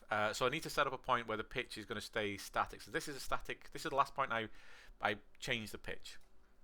So now what I'm going to do, what are we at? We're at 3 degrees pitch. So I think here I'm going to add a keyframe. Like that. And then I'm actually going to do a pitch down, I think. So it's almost like we're dragging our head up a little bit. And then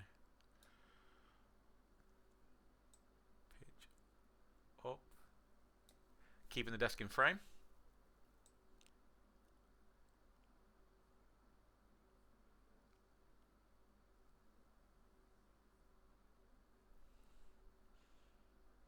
So boom.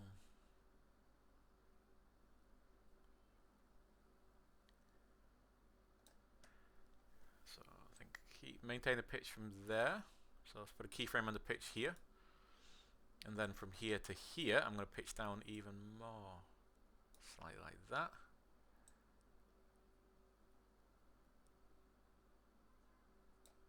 And then pitch back up for the end.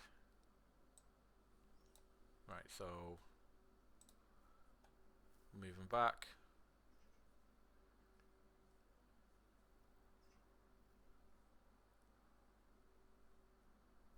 I need to sort of pitch out there. It kind of, I need to be looking back at that station.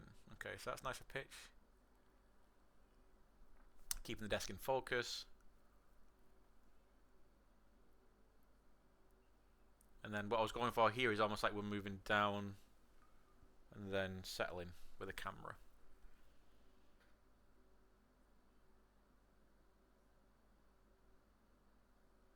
Okay, so we need to go back a little bit and sort out some of this. So here,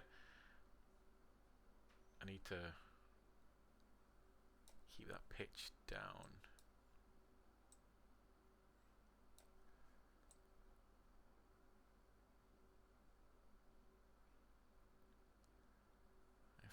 I might see about getting rid of this one here on the stairs.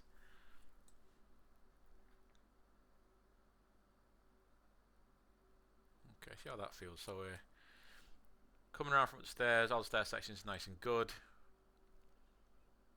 Slowly pitching down, taking the sign and the...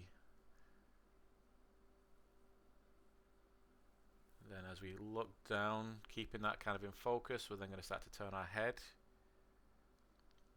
Maintain this lower pitch. And then slightly looking up to the desk, and then we're at the desk section, which is nice.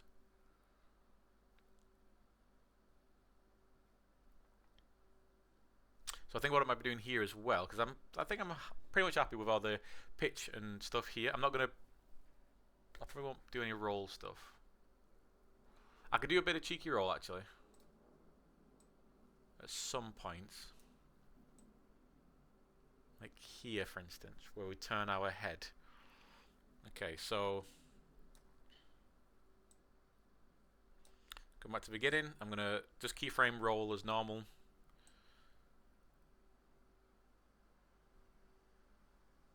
Keyframe roll. So from the beginning to here, there's no roll. But to here,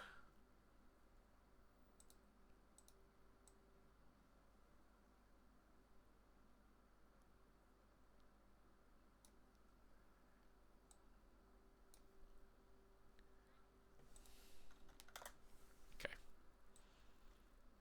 So here's what I was thinking. So all this is, the roll is 0 degrees, I'm not doing anything, but as I turn my head, I do a slight roll. It's almost like I'm dragging the head. Okay, I like that.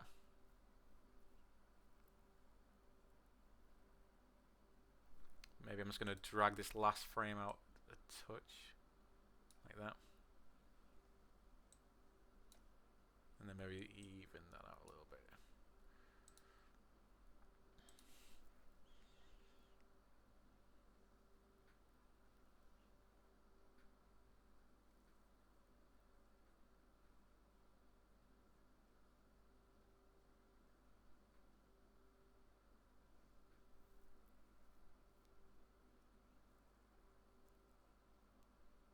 Okay, a little bit of roll there is quite nice.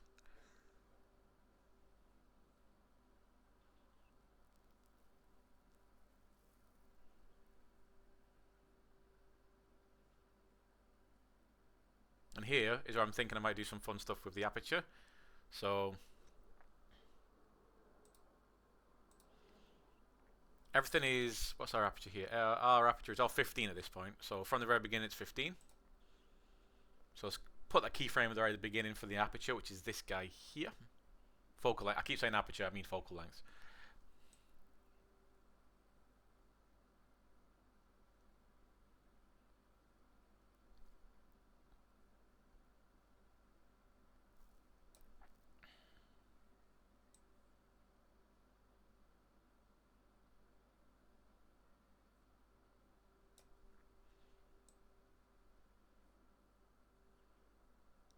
Something here. So here says 15 again. Alright, so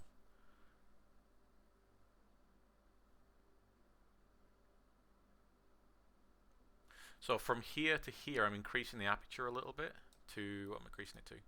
21 to maybe like 22. 22 whole. What does 25 look like? Okay, 25 looks quite nice. So I'm basically jumping up 10 units. But by doing that, that starts to, I need to just adjust this keyframe to maybe this one, here in the middle. I need to just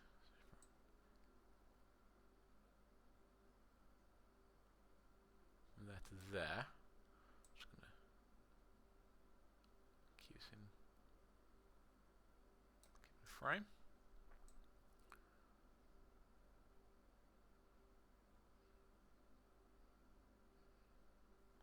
And then from here, so I'm currently at 25.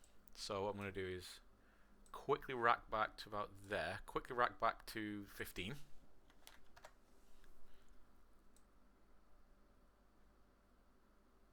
Oh, I don't know, how cheesy and digital does that look?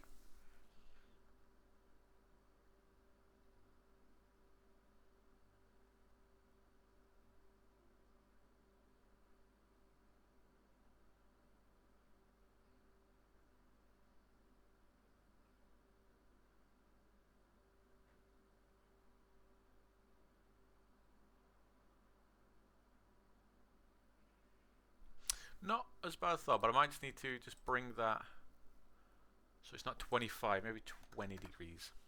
So 5 increase instead. Just to do something.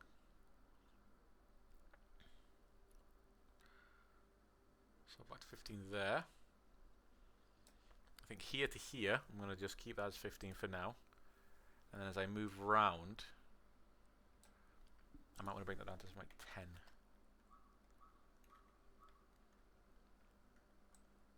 Maybe, see how it looks.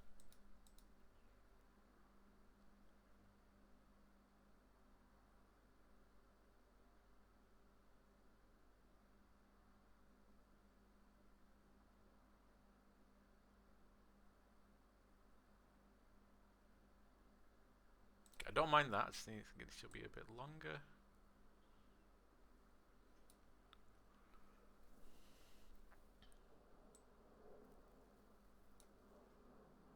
Then we're going to increase the entire range. So we're going to hold the last frame for a bit. Because what I want to do is, at this point,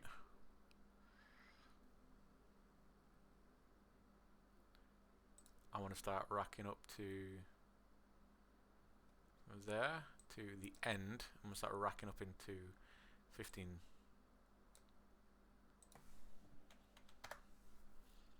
And then hold like that.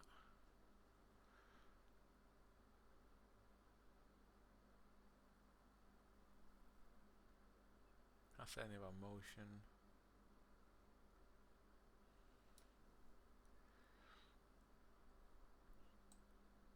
And then maybe in the pitch, just in the yard, just center frame.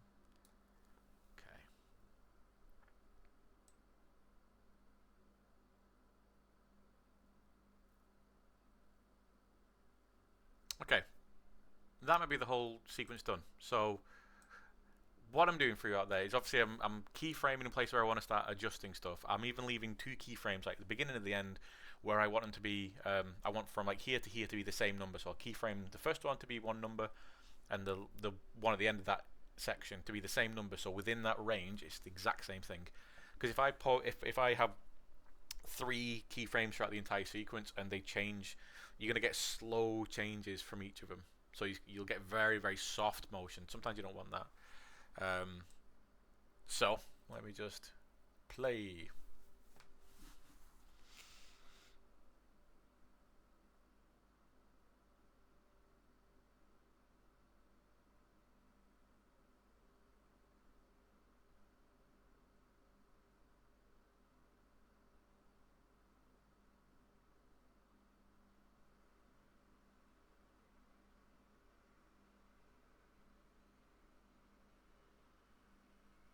So how long has this taken us to do? Really, not very long at all. This whole video so far has been an hour. It's coming up to 2 hours.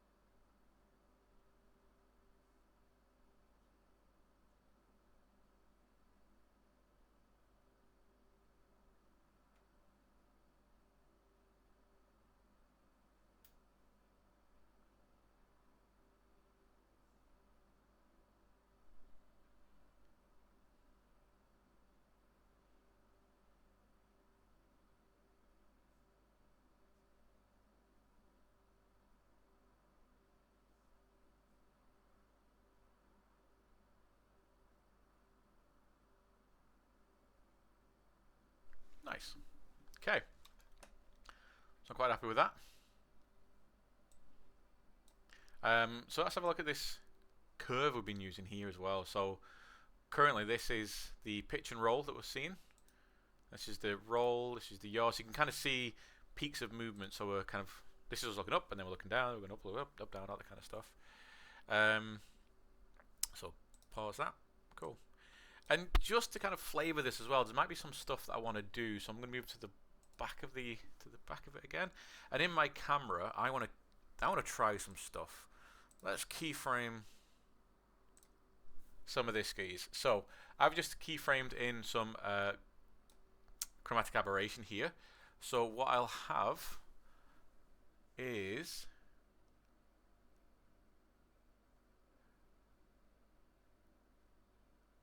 here. Yeah, so that's my chromatic aberration here. So when I click one of these here, I automatically add it in there. It automatically gets a frame here. It's just not very worded. It's not very worded. It's not named and worded very. So it's like intensity. What intensity? So I've just got to remember that. Okay, that's chromatic aberration. I can't even rename it, can I? No, I can't. Okay, that's my chromatic aberration. Chromatic aberration anyway.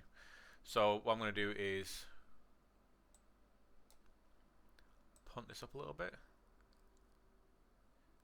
So I'm going to pump it all the way.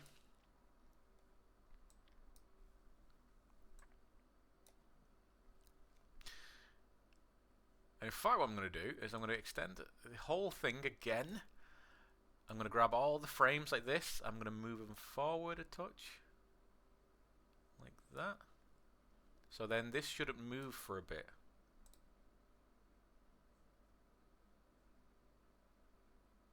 then it starts to move. Cool, that's what I want. So my intensity, my chromatic aberration, if I bring that to the beginning again, like that, and I'll bring it down to its maybe I want the lowest to be about there. So maybe if I put 1 in there.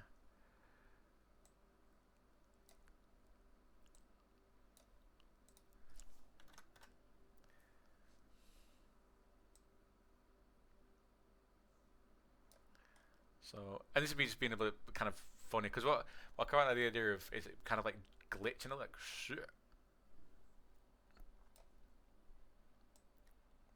But we'll see how successful. So I'm going to drag what I'm doing here. I'm zooming right into my So I'm going to just bring this real close up to the beginning like this.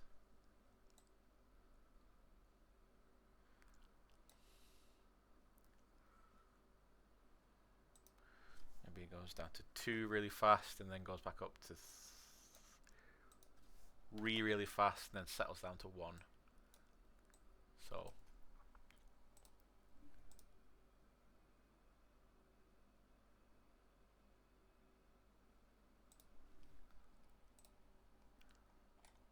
still need to make that even more.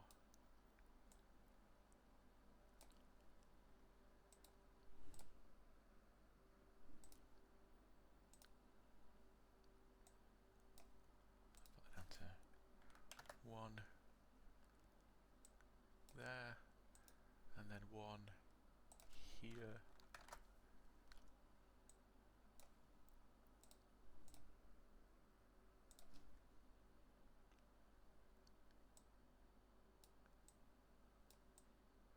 What I'm doing here is I'm just moving the keyframes really close together so that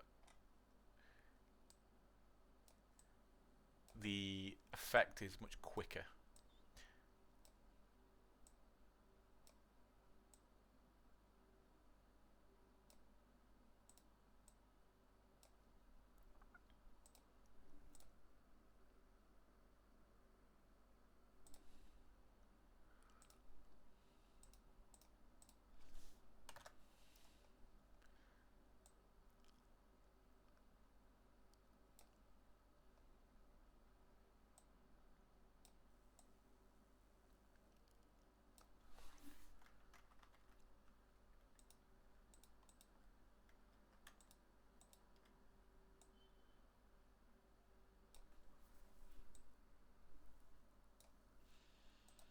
Okay.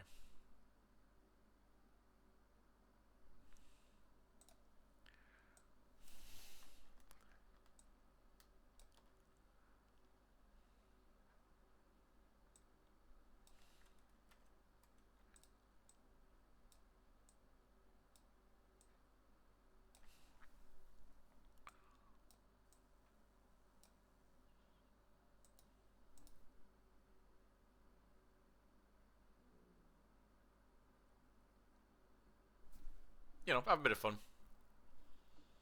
So what I've done while that's playing through is these are really close together now. So I've put 3 keyframes in on this intensity of the chromatic aberration, where it's starting off, then it goes intense and it comes back down, then it goes intense again, but not as intense a couple of times here. And I'm trying to get it like a bit of a glitch thing.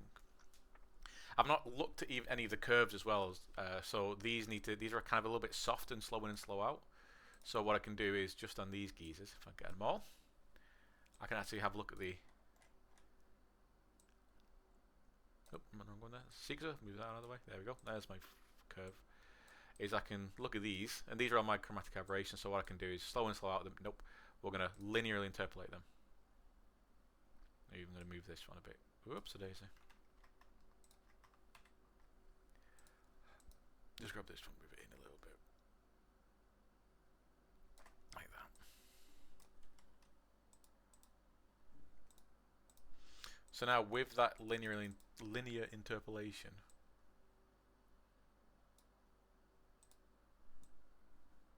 everything should look a lot glitchier.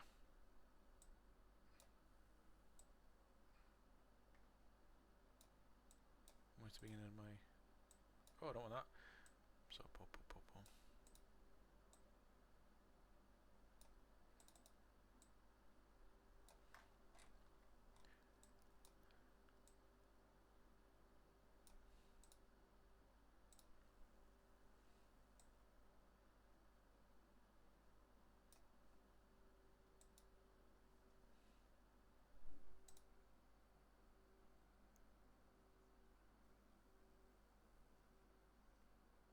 Go.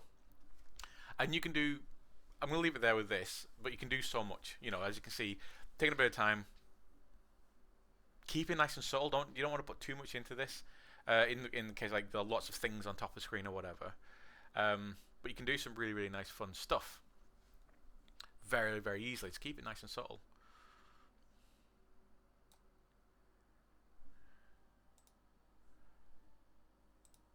And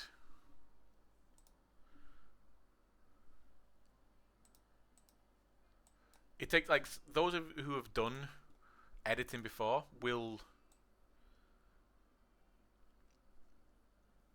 find it, I think, a bit easier to kind of to deal, to understand how to use these keyframing things. It just takes a bit of practice. The big one, first of all, is understand how to do the keyframing on the simple position of the on the rail. This guy, learn how to do that keyframing, and then you can start introducing stuff like pitch and roll in your, and then introducing other components.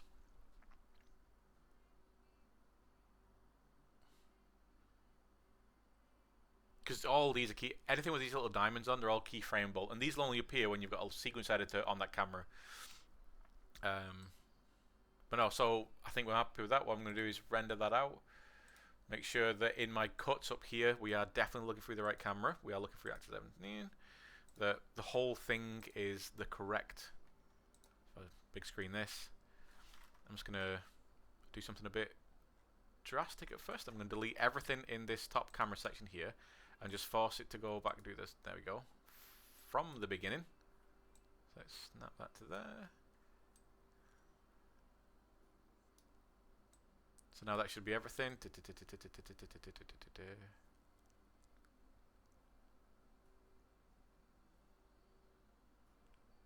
Cool.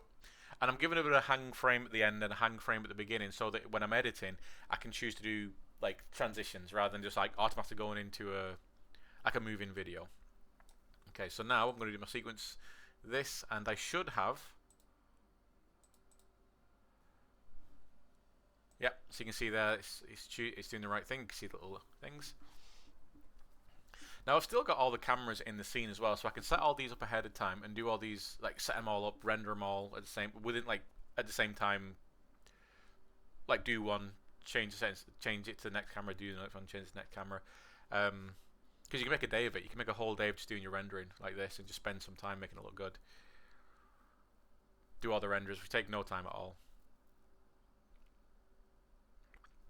This is about twice as fast as it is as well, so it's kind of like just a render a preview. There you go. So now in my showcase, I should have any minute now. Still capturing the video apparently.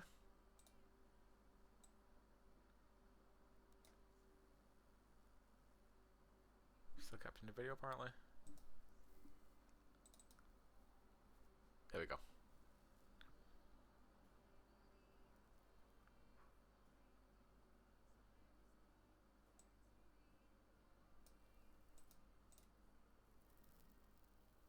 There you go. Yeah, so that's all the editing done. You know.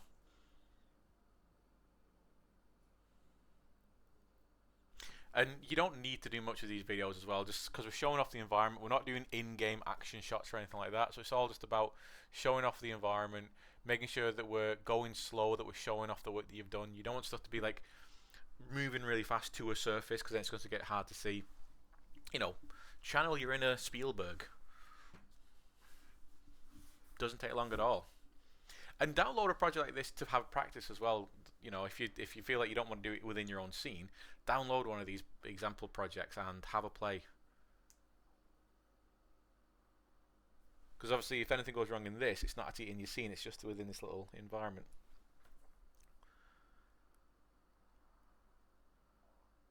So yeah, quite happy with that so far. So that's 3 renders done, maybe even 4. So we had one that was going through tracking something. We had one which was static, kind of moving side to side. One was that was going back through the door but looking up slightly and changing the focal length. And this was like a full camera moving around rail sequence.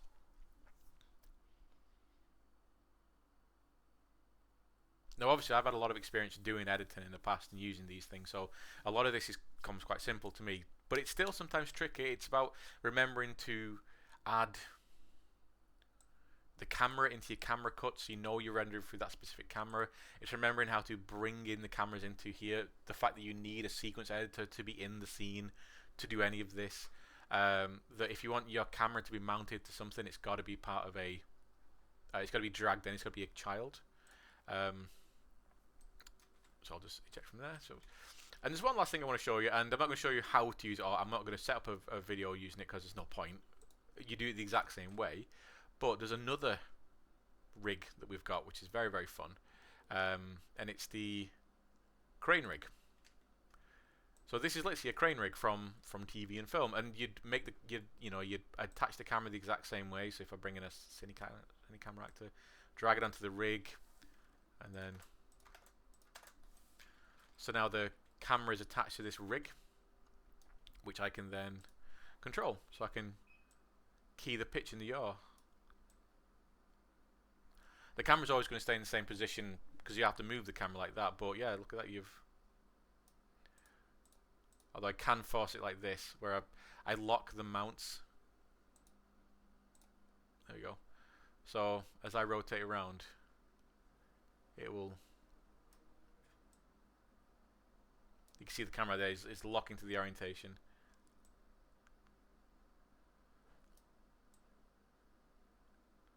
So if this, again, if you think about having that on the camera, you've got that tracking set up here done. You can have something set up tracking an object. There you go, so I've tracked a random object there. And as I rotate around the camera, on the arm, you'll see that the camera stays in that position. It's always looking at that object.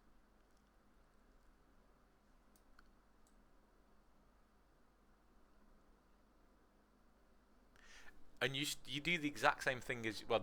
You approach it the exact same way that you approach the rail rig, because all you're doing here is this is a static camera on a tripod essentially.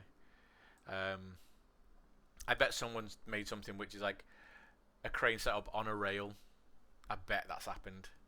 But obviously the crane whole thing is about being able to do like a 360 degree up and down motion. Like I said, you key that the exact same way that you key the rail. Cool. So that's all the making the stuff, recording the videos, rendering the videos, setting up a camera settings, that kind of stuff. In the next video, what I'm going to do is show you how to actually take these videos and render them in Premiere Pro, which is very, very fun. I like using Premiere Pro a lot. Cool. So see you in the next one.